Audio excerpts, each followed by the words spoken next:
Reach ஆனாங்க. அதனால் வந்து ரிக்வெஸ்ட் பண்ணாங்க. 1 மணி நேரம் எனக்கு வந்து 3 நாளாக ரெஸ்ட் பண்ணலை, 1 மணி நேரம் வந்து ரெஸ்ட் பண்ணுறதுக்கு எங்களுக்கு வந்து அவகாசம் கொடுத்துருந்தாங்க. அடுத்ததாக நாங்கள் இந்த விழாவை வந்து ஆரம்பிக்க போகிறோம். அதுக்கு முன்னாடி நான் வந்து லேம்ப் லைட்டிங்காக திருமதி கவிதா ஜவார் விளக்கு ஏற்றி நம்ம விழாவை ஆரம்பிக்க போகிறோம். Madam, respected madam Kavita Jawar அவர்கள், Chandrasekhar president Tamil Sangam, doctor Shanta Iyer president Kalakendra, J Rajagopal additional general manager BHL Bhopal, doctor S Ponkunran executive dean and professor BIT Bhopal. அவர்கள் வந்து நான் வேற பேர் கூட தயவுசெய்து வாங்க விளக்கு ஏற்றி இந்த விழாவை வந்து ஆரம்பிக்குமாறு கேட்டுக்கொள்கிறேன். அடுத்ததாக doctor S Devaraju head and senior assistant professor BIT Bhopal. B. Kumar, ஸ்பெஷலாக வந்து B. குமார் சார் வந்து தில்லி கலை இலக்கிய பேரவை பொதுச் செயலாளர் B. குமார் சார். அடுத்ததாக மத்திய கவர்மெண்ட்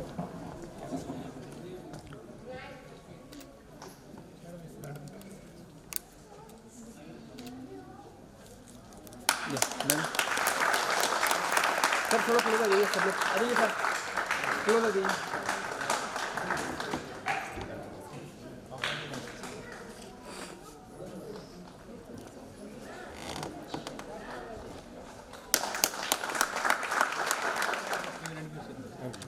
எங்கள் மத்தியில் வந்து சுவாமிவேல் சார் வந்திருக்கிறார். அவரையும் நான் மேடைக்கு ஆக்கின்றேன். இந்த விளக்கு ஏற்றி இந்த விழாவை ஆரம்பிக்கிறது request sir, please sir. Swamivel sir.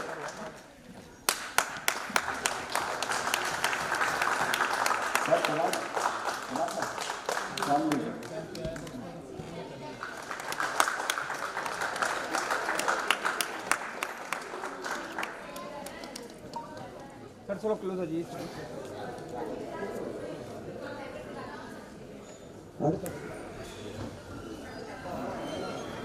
Weighted sir, all of you look here. Ma'am,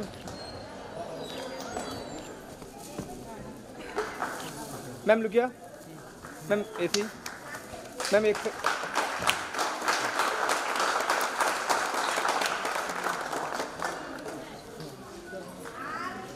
ध्यान दी छोड़ जी. हाल इधर ध्यान दे प्ले प्रोग्राम है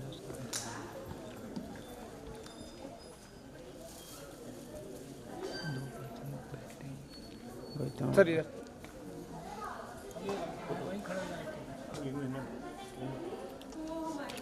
वेट.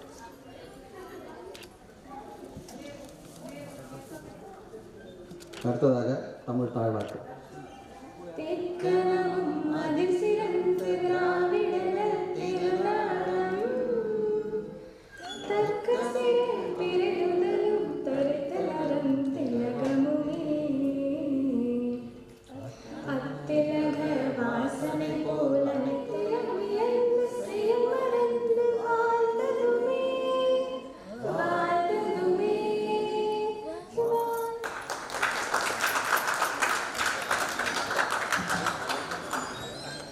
மினிஸ்ட்ரி ஆஃப் எஜுகேஷன் எல்லாரும் சேர்ந்தாப்புல இந்த ப்ரோக்ராம் ஆர்கனைஸ் பண்ணியிருக்கோம். Madam Kavita Jawahar, colleague Shankar sir. எல்லாருக்கும் வணக்கம். இங்கு கூடியிருக்கும் தமிழர் அனைவருக்கும் கலாகேந்திராவின் சார்பிலும் தமிழ்ச்சங்கத்தின் சார்பிலும் காசி தமிழ் சங்கமத்தின் சார்பில் வருக வருக என வரவேற்கிறேன். இன்றைய நிகழ்ச்சி மினிஸ்ட்ரி ஆஃப் பாரதிய பாஷா சமிதியின் தரப்பிலிருந்து இந்த ப்ரோக்ராம் ஆர்கனைஸ் ஆகிருக்கு. இதில் தமிழ் சங்கம் என்று சொல்லும் பொழுது போபாலில் தமிழ் சங்கம் கடந்த 20 ஆண்டுகளாக பணியா மற்றும் ஒரு 6 மாதம் முன்னாடி மிஸ்டர் முருகன் நம்ம மினிஸ்டர் ஆஃப் இன்ஃபர்மேஷன் ப்ராட்காஸ்டிங் அவங்க வந்திருந்தாங்க. அவங்க தரப்பில் வந்து இங்கே 55 தமிழர்களுக்கு தட் இஸ் ஒவ்வொரு ஃபீல்ட்லையும் யார் நல்ல வேலை பண்ணாங்களோ அவங்களுக்கு கௌரவிக்கிற வேலை பண்ணோம் நாங்கள். அதை தவிர பொங்கல் ஃபங்க்ஷன் பாக்கி எல்லாம் தமிழ் மொழியை வளர்ப்பதற்கு என்னென்ன பணி செய்ய முடியுமோ அதெல்லாம் செஞ்சு கொண்டிருக்கிறோம். இன்றைய நிகழ்ச்சியை பற்றி சொல்லும் பொழுது பேசும் தென்றல், பேசும் பூங்காற்று, கவிதா ஜவஹர் அவர்களுக்கு நிகழ்ச்சி. அதை தவிர பாம்பேயில், டெல்லியில் அண்ட் வெளிநாட்டிலையும் நிறைய தமிழை பற்றி நிறைய பேசியிருக்காங்க.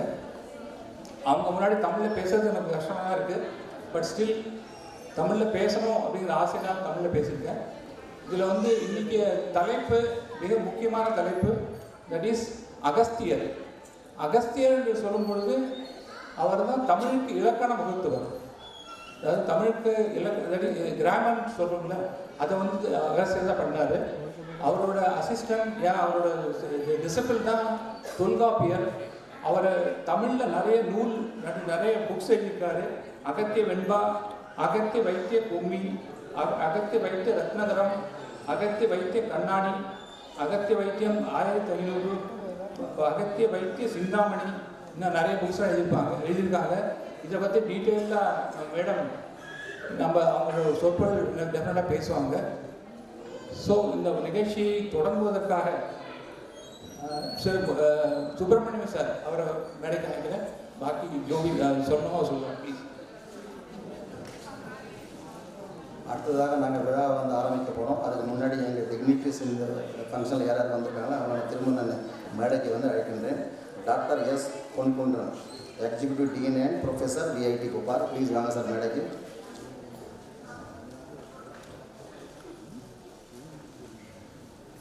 Doctor S Devaraj, head and senior student professor VIT sir, please sir.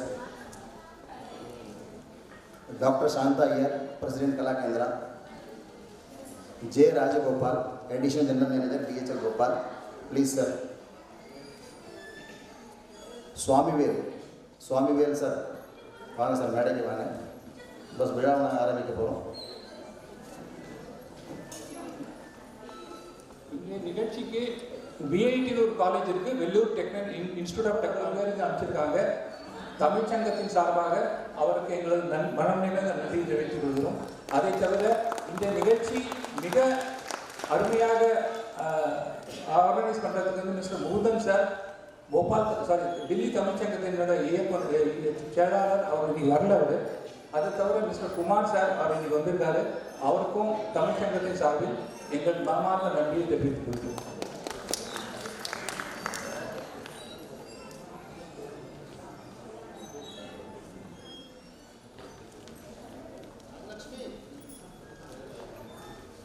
இந்த நிகழ்ச்சியை நார்மலாக எப்பவும் எந்த ஒரு ஃபங்க்ஷன் தமிழ்ச்சங்கத்தின் சார்பாக டாக்டர் எஸ் பூங்குன்றன் அவர்களை வருக வருக வரவேற்கிறோம்.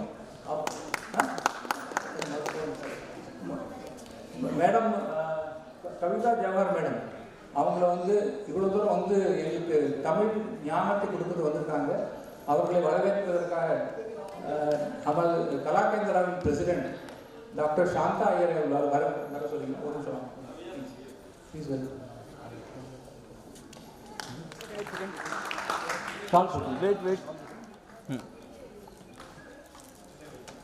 அதான் போபால் இருக்கும்போது போபால் கல்ச்சரை ஃபாலோ பண்ணோம். ஷால் ஷீஃபல் இல்லாட்டா ஃபல். அடுத்ததாக VIT यानी वेल्लूर इंस्टीट्यूट ऑफ टेक्नोलॉजी वाले डॉक्टर. एक सेकंड यहाँ देखिए.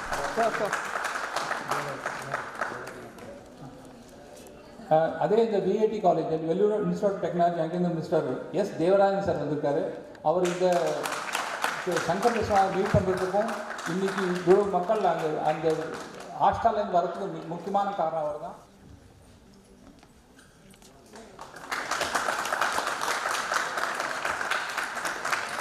Sir look here wait.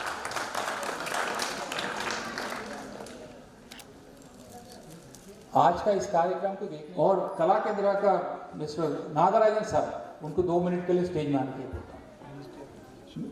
इन लोग मिनिस्ट्री ऑफ एजुकेशन से आए हैं. जो इस कार्यक्रम जो हो रही है वो जिस तरीके से हो रहा है उनको देखने के लिए और वहाँ का जो उनका जिम्मेदारी दिया हुआ है उनको हमारे तमिल संगम की तरफ से धन्यवाद देता हूँ। Yeah, look here, sir. Done.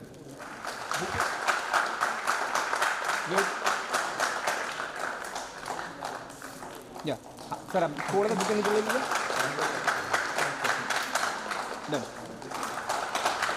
Sir थोड़ा सेंटर है जी.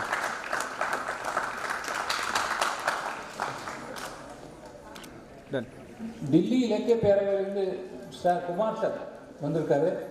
அவர் வந்து டெஃபினட்டாக வெல்கம் பண்ணுறது இம்பார்ட்டன்ட். ஏன்னா அவர் தான் நம்ம சீஃப் கெஸ்ட்டை கூப்பிட்டு வந்தார் டெல்லியிலேருந்து. அங்கேருந்து இந்தோர் கூப்பிட்டு வந்து அங்கேருந்து உஜ்ஜயினில் தரிசனம் பண்ணி அதுக்கப்புறம் இங்கே கூப்பிட்டு வந்திருக்காரு.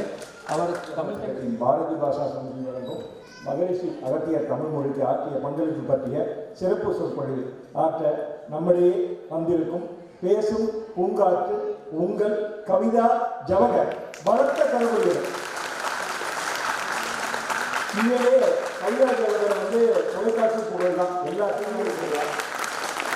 இதை நமக்கு அரேஞ்ச் செய்து கொடுத்த இரா முகுந்தன் தமிழ் சங்கத்தின் பொதுச் செயலாளர், அவரும் நானும் சேர்ந்து இந்த மத்திய அமைச்சர் படி ஒரு 25 தமிழ் சங்கங்களுக்கு நாங்கள் எல்லாமே தொடர்ந்து பணிகள் செய்து கொண்டுட்டு இருக்கோம். இப்போ தான் கட்சி தமிழ் சங்கத்தோட நிகழ்ச்சியும் இதே பாரதி பாஷா வழங்கும் கல்வி பண்ணோம். இப்போ பேசும் பூங்காற்று அவங்கள பற்றி சொல்லணும்னா கவிதா ஜவஹர் வந்து நிறைய நிகழ்ச்சிகள்லாம் பண்ணியிருக்காங்க. இவங்களோட சேர்ந்து என்னுடைய பக்ரைன்லேருந்து இன்னும் நிறைய நிகழ்வுகள்லாம் வெளிநாடுகள் உலக நாடுகள் இன்னும் பல நாடுகள் இவங்களை வந்து நிறைய இதில் பார்க்கலாம். ஃபேஸ்புக்கில் இன்னைக்கு நம்பர் 1 லீடிங்கில் மற்றும் உலக தமிழ் அரங்கில் இன்று பேசப்படும் எங்கள் கவிதா ஜவஹருக்கு உங்கள் பலத்த கரவொலியுடன். இந்த அகத்தியரை பற்றி அவங்க நிறைய பேசுவாங்க. அவங்களுடைய பேச்சிலேயே ரொம்ப பிடிச்சது நிறைய பேசியிருக்காங்க. தந்தை அம்மா அவங்கெல்லாம் பற்றி நிறைய பேசுவாங்க. அப்படிலாம் பேச மெய்ச்செருக்க வச்சுருவாங்க அவங்கள. ஸோ இந்த அளவுக்கு அவங்க சிறந்த ஆற்றல் படைத்தவர். இன்றைக்கும் காலையில் நாங்கள் ரிசீவ் பண்ண போயிருந்தோம்.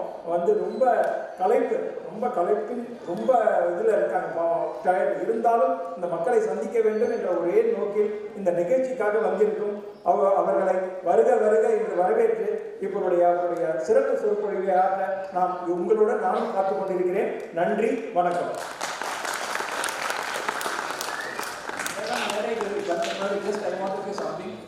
காசி தமிழ்ச்சங்கம் இப்பொழுது வந்து நேற்று காசியில் வந்து தர்மேந்திர பிரதான் மற்றும் யோகி அப்புறம் எல் முருகன் 3 பேரும் சேர்ந்து அந்த ஒரு ஃபங்க்ஷன் வச்சுருக்காங்க. அதில் தமிழ் வளர்ப்பதற்கு என்னென்ன வழி பண்ணணுமோ அதெல்லாம் காசியில் பண்ணுறதுக்கு வெயிட் பண்ணிருக்காங்க. So I just want give information please.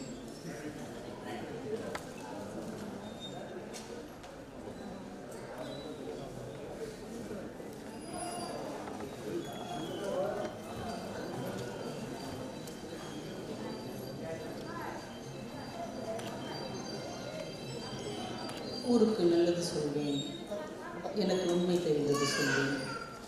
சீருக்கெல்லாம் முதலாகும் ஒரு தெய்வம் துணை செய்ய வேண்டும். தமிழ்ச்சங்கம் போவாள், காசி தமிழ் சங்கமம், மத்திய கல்வி அமைச்சகத்தின் பாரதிய பாஷா சமிதி வழங்குகின்ற மகரிஷி அகத்தியர் தமிழ் மொழிக்கு ஆற்றிய பங்களிப்பு சொற்பொழிவை மிக சிறப்பாக இங்கே ஏற்பாடு செய்திருக்கிற தமிழ்ச்சங்கம் போவாள் சார்ந்த ஆன்றோர்களே சான்றோர்களே, இந்த விழாவிற்கு தலைமை தாங்கி இருந்த டில்லி தமிழ்ச்சங்கம் பொதுச் செயலாளர் திரு ரா முகுந்தன் அவர்களே, இங்கே சிறப்பு விருந்தினர்களாக வருகை தந்திருக்கிற ministry of education central government India திரு மனோஜ் பாண்டே அவர்களே, பாரதிய பாஷா சமிதியை சார்ந்த திரு பூபேந்திர பகேல் சார் அவர்களே, நம்முடைய தமிழ்ச்சங்கம் போபாளுடைய தலைவர் திரு சந்திரசேகர் சார் அவர்களே, செயலாளர் திரு சுப்பிரமணியம் அவர்களே, கலாட்சேத்ராவின் தலைவர் திரு சங்கர் அவர்களே, அதிகாலையில் என்னை வரவேற்றதிலிருந்து இங்கே நான் வந்து பேசும் வரை கூடவே இருந்த என்னுடைய உடன்பிறவா அன்பு சகோதரர், டில்லி கலை இலக்கிய பேரவையின் பொதுச் செயலாளர், தமிழ் எங்கெல்லாம் பேசப்படுகிறதோ அங்கெல்லாம் குமார் அவர்களுடைய பங்களிப்பு இருக்கும் என்பதற்கு உதாரணமாக திகழ்ந்து கொண்டிருக்கிற அன்பு சகோதரர் திரு குமார் அவர்களே, மற்றும் இந்த விழாவிற்கு தோளோடு தோணின்று உதவிய நல் உள்ளங்களே, இங்கே பெருந்திரளாக கூடியிருக்கிற என் தமிழ் சொந்தங்களே, உங்கள் அத்துணை பேருக்கும் என்னுடைய பணிவான வணக்கங்களை கனிவோடு தெரிவித்துக் கொள்கிறேன். உங்களை ரொம்ப மகிழ்ச்சியாக இருக்கிறது. எல்லாரும் எப்படி இருக்கிறீங்க? நல்லா இருக்கிறீங்களா? நல்லா இருக்கிறீங்களா? நல்லா இருக்கணுன்ற சத்தத்தில் சவுண்டே இல்லையே. அங்கே ஒரு இளம் தமிழ் குரல் கேட்கிறது, நல்லா இருக்கும் அப்படின்னு. அவங்களுக்கு ஒரு பெரிய கைத்தட்டல் இருக்கு. அந்த தமிழில் சொல்லுறது ரொம்ப சந்தோஷம். மைக் ஒரே மாதிரியே வச்சுருங்கப்பா. முதல் அதே மாதிரி திடீர்னு விசிலிங்க விசில் இல்லாமல். நான் ரொம்ப கிட்டத்தட்ட 2000 கிலோமீட்டர் தாண்டி நான் உங்களை பார்க்கறதுக்காக வந்திருக்கிறேன்.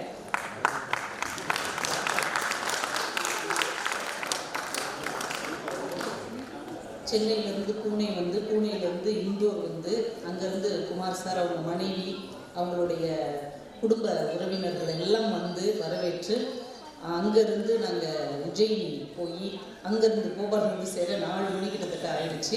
இவ்வளவு ஒரு கலைப்புடன் கூட உங்கள் உற்சாகம் நிறைந்த முகங்களை பார்க்கும்போது உண்மையிலே மனசுக்கு ஒரு மிகப்பெரிய மலர்ச்சி கிடைத்திருக்கிறது. அதற்காகவே உங்கள் எல்லாருக்கும் என்னுடைய அன்பின் வணக்கங்கள். போபால் அப்படின்னாலே எங்களுக்கு ஞாபகம் வருவது தமிழ்நாட்டில் உள்ளவங்களுக்கு அந்த விஷவாயு கசிவு ஏற்பட்டது, அதனுடைய விளைவுகள் தான். ஆனால் அதையெல்லாம் தாண்டி இன்றைக்கு கம்பீரமாக மீண்டும் இந்த நகரம் உயிர் தெழுந்து இருக்கிறது. அதற்காக ஒரு பெரிய பாராட்டுக்கள்.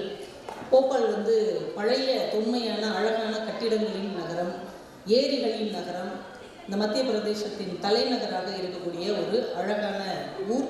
இங்கே நம்முடைய மக்கள் கிட்டத்தட்ட 40 வருஷம் 50 வருஷமாக இங்கேயே வந்து வாழ்ந்து இந்த மக்களோடு மக்களாக கலந்து, ஆனாலும் எங்களுடைய வேர் தமிழ்தான் என்பதில் உறுதியாக இருந்து இந்த தமிழ்ச்சங்கத்தை நடத்தி கொண்டிருக்கிற ஒவ்வொரு தமிழ் உள்ளத்துக்கும் என்னுடைய தமிழ்நாட்டின் சார்ந்த ஒரு பெரிய வாழ்த்துக்கள், பாராட்டுக்கள்.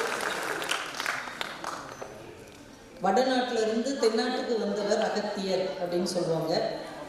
அகத்தியர் வந்து இருந்து தமிழ் வளர்த்த, மருத்துவம் வளர்த்த, சித்தர்களை பற்றி ஒரு பரம்பரையை உருவாக்கிய அந்த பொதிகை மலையிலிருந்து அந்த ஊர் பக்கத்தில் இருக்கிற ராஜபாளையத்திலிருந்து நான் வந்திருக்கிறேன்.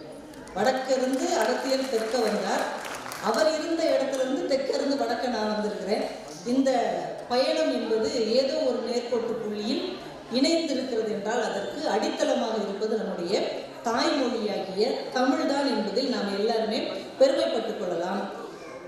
அது மட்டும் இல்லாமல் ஒரு 1000 வருஷங்களுக்கு முன்னாடி பாபநாசம் அப்படின்னு ஒரு ஊர் இருக்குது. குற்றாலம்லாம் தாண்டி உள்ளே போனால் அங்கே சுரிமுத்து ஐயனார் அப்படின்னு ஒரு சாஸ்தா இருக்கிறார். அந்த ஆலயத்தை பிரதிஷ்டை பண்ணவர் அகத்தியர் என்று சொல்லுகிறார்கள்.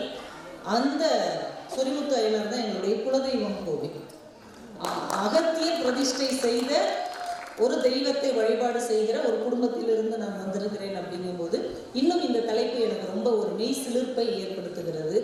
அகத்தியர் பற்றி நிறைய தகவல்கள் பன்னெடுங்காலமாக நம்ம வரலாற்றினுடைய புராணத்தோடு, இலக்கியத்தோடு, ஆன்மீகத்தோடு, சித்தர்களுடைய வரலாறோடு பின்னி பிணைந்து இருக்கிறது.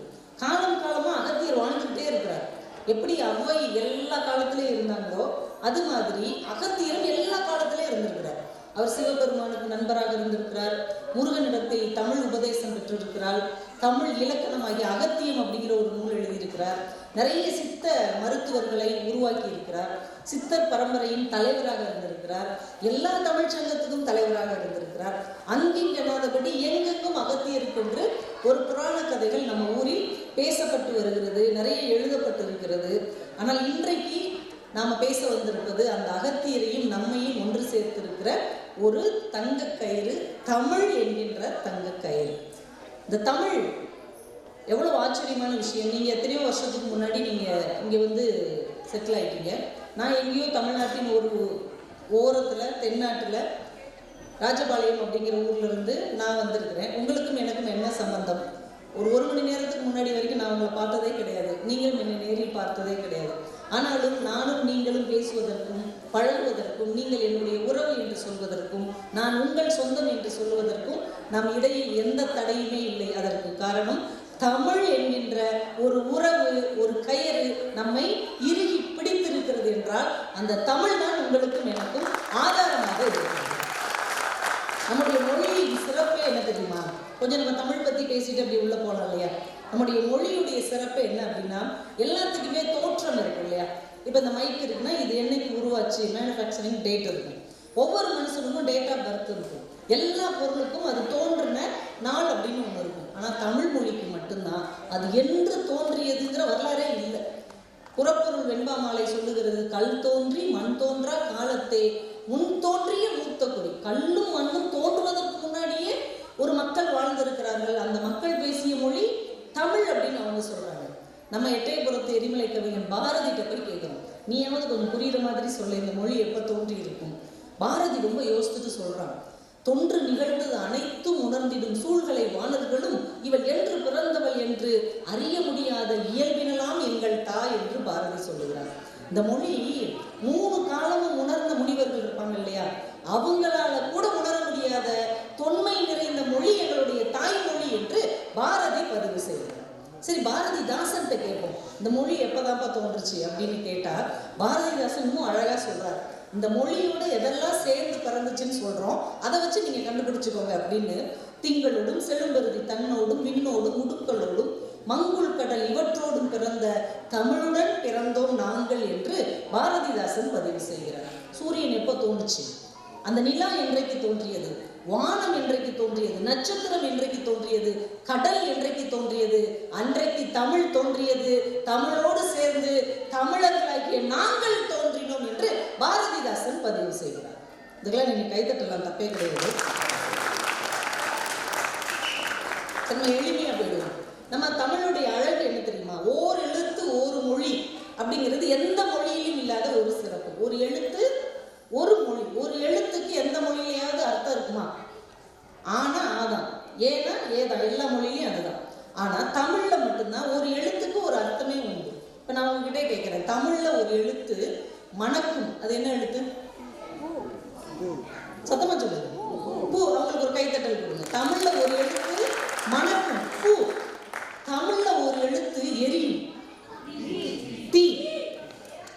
எப்பா எங்கப்பா இருக்கு தெய்வம்? எனக்கே உன்னை பார்க்கும் போல இருக்கு. பேர் என்னப்பா? உங்க பேர் என்னன்னா? வீரா அப்படின்னு வச்சுக்கோங்க. வீராவுக்கு ஒரு பெரிய கைத்தட்டல். எவ்வளவு அழகா சொல்லிட்டு பாருங்களேன் அந்த குழந்தை. தமிழ்ல ஒரு எழுத்து அலரும். என்ன எழுத்து? ஆ. ஆண் அலரும் இல்லையா? தமிழ்ல ஒரு எழுத்து பறக்கும், ஈ. ஒரு கைத்தட்டல் கொடுங்க. இப்படி ஒவ்வொரு எழுத்துக்கும் ஒரு அர்த்தம் நிறைந்திருக்கிறது என்றால் அது நம்முடைய தமிழ் மொழியுடைய பெரிய சிறப்பு. இன்னொரு அழகு பாருங்க, பூ அப்படின்னு எழுதுறோம் இல்லையா, அப்படி எழுதும் போதே பாருங்க அந்த எழுத்து பூ மாதிரி இருக்கும். பூ ஓவியமா வரைஞ்சோன்னா இப்படிதானே இருக்கும். ஈ அப்படிங்கிற எழுத்தை பாருங்க, 2 ஜன்னல் கம்பிக்கு இடையில ஒரு ஈ போகும், ஒரு ஈ வரும். ஆ அப்படிங்கிற எழுத்தை பாருங்க, யாரோ வாய் திறந்து அலற மாதிரி இருக்கும். தீ அப்படிங்கிற எழுத்தை பாருங்க, மேல தீ பிடிச்சி எரியிற மாதிரி இருக்கும். ஊர் அப்படின்னு ஒரு வார்த்தை இருக்குல்ல, அதை நீங்க கவனிச்சு பாருங்க, ஒரு குரூப்பா கிளம்பி எங்கேயோ போற மாதிரி இருக்கும், ஊருக்கு போற மாதிரி இருக்கும். ஏனி அப்படின்னு ஒரு வார்த்தை இருக்கு, நீங்க அந்த நீ எப்படி திருப்பி போட்டு பாருங்க, ஏனி மாதிரியே இருக்கும். குடம் அப்படின்னு ஒரு வார்த்தை இருக்கு, கூவை பாருங்க, குடத்தை கவுத்தி போட்ட மாதிரியே இருக்கும். ஏர் அப்படின்னு ஒரு வார்த்தை இருக்கு, அந்த ஏர் கலப்பை மாதிரியே இருக்கும். ஒரு எழுத்து ஒரு மொழியாகவும் ஒரு எழுத்தை ஓவியமாகவும் திகழக்கூடிய ஒரு அற்புத மொழியில் நிகழும் என்றால் அது தமிழ் மொழியை தவிர வேற எதையுமே கிடையாது. இன்னொரு ஒரு நுட்பம் சொல்றேனே, கமா அப்படின்னு ஒரு எழுத்து இருக்குல்ல, கமா போடுறோம். இந்த கமாவுக்கு யாராவது கவிதை எழுத முடியுமா? கமாவுக்கு எந்த மொழியிலையாவது யாராவது கவிதை எழுதி பார்த்துருக்கீங்களா? தமிழ்நாட்டில் அப்துல் காதர் அப்படின்னு ஒரு பட்டிமன்ற நடுவர் இருக்கிறார். அவர் ஒரு கவிதை எழுதினார். இதை நீங்க அப்படியே உற்று கவனிங்க. இந்த கமா எப்படி உருவாகுதுன்னு அவர் சொல்றார். முற்றுப்புள்ளியின் கன்னத்தில், முற்றுப்புள்ளி ஃபுல் ஸ்டாப், முற்றுப்புள்ளியின் கன்னத்தில் செல்லமாக கிள்ளுங்கள், அது கமா ஆகிவிடும். இந்த அழகியல் இருக்கு இல்லையா, இது நம்ம மொழியினுடைய மிகப்பெரிய சொத்து. ஈரோடு தமிழன்பன் ஒரு சின்ன கவிதை எழுதியிருப்பார். ராதையும் அவளுடைய தோழியும் பேசுகிறாங்க. அது ஒரு இரவு கவிழ்கிற ஒரு மாலையும் இரவும் இல்லாத ஒரு நேரம், அந்தி நேரம். ராதை வெளியில கிளம்புறா, இரவு நேரம் வெளியில கிளம்புறா. தோழி கேட்கிறா, எங்கே போகிறார்? ராதை சொல்றார், கண்ணனை பார்க்க. நீ இவ கேட்குறா, உன்னை யாராவது பார்த்து விட்டால்? ராதை சொல்றா, இது இரவு தானே, இது இரவு தானே, யாரும் பார்க்க மாட்டாங்க. இப்போ தோழி சொல்றா, இது இரவு தான், நீ மின்னல் அல்லவா, இது இரவு தான், நீ மின்னல் அல்லவா, நீ பழிச்சுட்டு இருக்கிறியே, எல்லா கணக்கும் நீ தெரிஞ்சிடுவிய. இந்த அழகியல் நுட்பம் நம்முடைய தமிழ் மொழி நமக்கு கொடுத்த ஒரு மிகப்பெரிய சொத்து. இதையெல்லாம் நம்ம குழந்தைகள்கிட்ட நேரம் கிடைக்கும் போது குட்டி குட்டி கவிதைகளை எடுத்து அவர்களுக்கு சொல்லி அவருடைய அர்த்தத்தையும் சொல்லும்போது அவங்க அந்த மொழியை வாசிப்பதில் அதை மற்றவர்களோடு பகிர்ந்து கொள்வதில் நிச்சயம் ஆர்வம் காட்டுவார்கள். இப்படித்தான் ஒரு மொழியை அடுத்த தலைமுறைக்கு எடுத்து கொண்டு போக முடியும். எவ்வளவு அழகு இருக்கு பாருங்களேன் இந்த மொழியில. காசி ஆனந்தன் ஒரு கவிஞர் எழுதுவார், அலுவலகத்தில் குப்பை தொட்டி பற்றி கவிதை எழுதுகிறார். குப்பை தொட்டியை பற்றி யாராவது கவிதை எழுதுவாங்க, அவர் எழுதியிருக்கிறார். அலுவலகத்தில் வேலை பார்ப்பவனுக்கு இது குப்பை தொட்டி, குப்பை அள்ளி வாழுபவனுக்கு இதுதான் அலுவலகம்.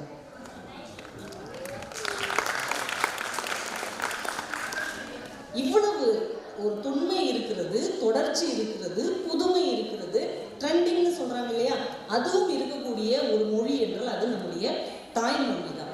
ஒரு ஆய்வு, மொழியியல் ஆய்வு ஒன்று சொல்லுகிறது, ஒவ்வொரு 40 நாட்களுக்கும் ஒரு சிறிய மொழி அழிந்து கொண்டே இருக்கிறது. ஒவ்வொரு 40 நாளுக்கும் ஒரு சின்ன மொழி அழிஞ்சுக்கிட்டே இருக்கலாம். அப்போ எவ்வளவு மொழிகள் இந்த உலகத்தில் இருந்திருக்கும், எவ்வளவு மொழிகள் அழிந்திருக்கும் என்று யோசித்து பார்த்தால் நம்முடைய மொழி எவ்வளவு காலங்களை கடந்து வந்திருக்கிறது என்ற ஆச்சரியம் நமக்கு விளங்கும். உலகத்தின் மூத்த மொழிகள் எல்லாம், நிறைய மொழிகள் எல்லாம் இன்றைக்கு காணாமல் போய்விட்டாலும் கூட சாமா வரம் பெற்ற சாதனை மொழியாக இருக்கக்கூடிய தகுதி நம்முடைய தமிழுக்கு மட்டும்தான் உண்டு என்பதே நாம் எல்லாருமே கர்வப்பட்டுக்கிறோம். ஏன்னா ஏதென்ஸ் நாட்டு எழில்மிக்க இளைஞர்களை ஓடி வாருங்கள், இதோ நான் உங்களுக்கு தருகிற அறிவாயுதம் என்று சாக்ரடிஸ் பேசின கிரேக்க மொழி 10ஆம் நூற்றாண்டோடு காணாமல் போய்விட்டது. யூடியூப் ரூட்டஸ் என்று பேசினார் இல்லையா சீசர், அவர் பேசிய லத்தீன் மொழி இன்றைக்கு பேச்சு வழக்கில் இல்லை. அன்பு சகலத்தையும் தாங்கும் என்று இயேசு பெருமான் பேசிய ஹீப்ரு மொழி 2ஆம் நூற்றாண்டுக்கு பிறகு பேசப்படவே இல்லை. 4000 ஆண்டு நாகரிகம் கொண்ட சுமேரிய மொழி இன்றைக்கு உலக வழக்கில் இல்லாமலேயே போய்விட்டது.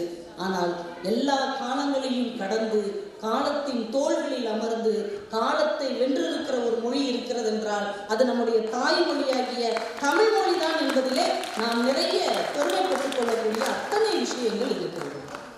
நீங்க தாய்மொழிக்கு ஒரு பெரிய ஆச்சரியம் என்ன தெரியுமா? இந்த ஜிட்டுன்னு சொல்லுவாங்க, ஜெய கிருஷ்ணமூர்த்தி அவர்களே, தத்துவஞானி ஜெய கிருஷ்ணமூர்த்தி. அவர் ஆந்திராவில் இருக்கிற மதனப்பள்ளிங்கிற ஒரு ஊரை சேர்ந்தவர். அவருடைய தாய்மொழி தெலுங்கு. ஆனால் அவர் தெலுங்கு பேசினதே இல்லை. அவர் சின்ன பையனாக இருக்கும்போதே அவர் அன்னிபெசன்ட் அம்மையார் தத்தெடுத்து இங்கிலாந்தில் படிக்க வைக்கிறாங்க. படிக்க வச்சு தத்துவம், ஞானம் எல்லாம் கற்றுக் கொடுத்து அவரை இங்கே கூட்டு வர்றாங்க. அவருக்கு தெலுங்கே தெரியாது, தெலுங்கு அவர் பேசினதே கிடையாது, ஆங்கிலம் மட்டும்தான் அவர் பேசுவார். ஆனால் திடீர்னு ஒரு நாள் அவருக்கு ஒரு பெரிய காய்ச்சல் வந்து ஜன்னி வருது. அப்போ அவர் தெலுங்குல புலம்பியிருக்கிறார். அனுத்துவம் இல்லையா, ஐயோ எனக்கு முடியலங்கிறத அவர் தெலுங்குல சொல்லியிருக்கிறார். நம்ம எவ்வளவுதான் வேற நாட்டில் வாழ்ந்தாலும், வேற மாநிலத்தில் வாழ்ந்தாலும், வேற்று மனிதர்களோடு நாம் வாழ்ந்தாலும் நம்முடைய துயரம் என்று வரும்போது நம்முடைய தாய்மொழி நம்மை அறியாமல் வெளியே வந்து நிற்கும் என்பதற்கு ஜெய கிருஷ்ணமூர்த்தியுடைய வாழ்க்கையில் நடந்த இந்த சம்பவம் ஒரு மிகப்பெரிய அடையாளமாக இருக்கிறது என்றால், நீங்க இந்த ஊர்ல வேர் பதித்து இருக்கிறீர்கள், கால் ஊன்றி இருக்கிறீர்கள், இந்த மக்களோடு மக்களாக உங்கள் வாழ்க்கை தரத்தை உயர்த்தி இருக்கிறீர்கள். ஆனாலும் உங்களுடைய வேர், ஆணி வேர், உங்களுடைய அடையாளம், உங்களுடைய குலதெய்வம் இன்றைக்கும் நம்முடைய தமிழ்நாட்டில் தமிழில்தான் இருக்கிறது என்பதுதான் நம்முடைய மிகப்பெரிய பூர்வீகம் என்பதை அடுத்த தலைமுறைக்கு நீங்கள் சொல்லிக் கொடுக்க வேண்டும். அதை நமக்கு உணர்த்துவதற்காகத்தான் அகத்தியர் இந்த வடக்கிலிருந்து தெற்குக்கு வந்திருக்கிறார். அகத்தியர் பற்றி நிறைய புராண விஷயங்கள், இலக்கிய விஷயங்கள், ஆன்மீக கருத்துக்கள் கூறப்பட்டாலும் கூட நான் ஏன் இந்த தலைப்பை கொடுத்தேன் என்றால், ஞானத்தந்தை அகத்தியர் அப்படின்னு தலைப்பு கொடுத்தேன். ஏன்னா அகத்தியருடைய புராண கதைகளில் வருகிற ஒவ்வொரு விஷயத்திலும் அவர் ஒரு தகப்பனாக இருந்து நமக்கு ஒரு வாழ்வியலை கற்றுக் கொடுக்கிறார். நான் கவனிச்சது அதுதான். ஒரு தகப்பன், ஒரு நல்ல தகப்பன் நமக்கு என்ன பண்ணுவார் தெரியுமா? இதசை அதசைன்னு சொல்லிக் கொடுக்க மாட்டார், அவர் வாழ்ந்து காட்டுவார். ஒரு நல்ல தகப்பன் தன் பிள்ளை எப்படி வாழ வேண்டும் என்று சொல்லிக் கொடுப்பதில்லை, வாழ்ந்து காட்டுகிறான். அதை பிள்ளை பார்த்து தான் வாழ்ந்து காட்டுகிறது.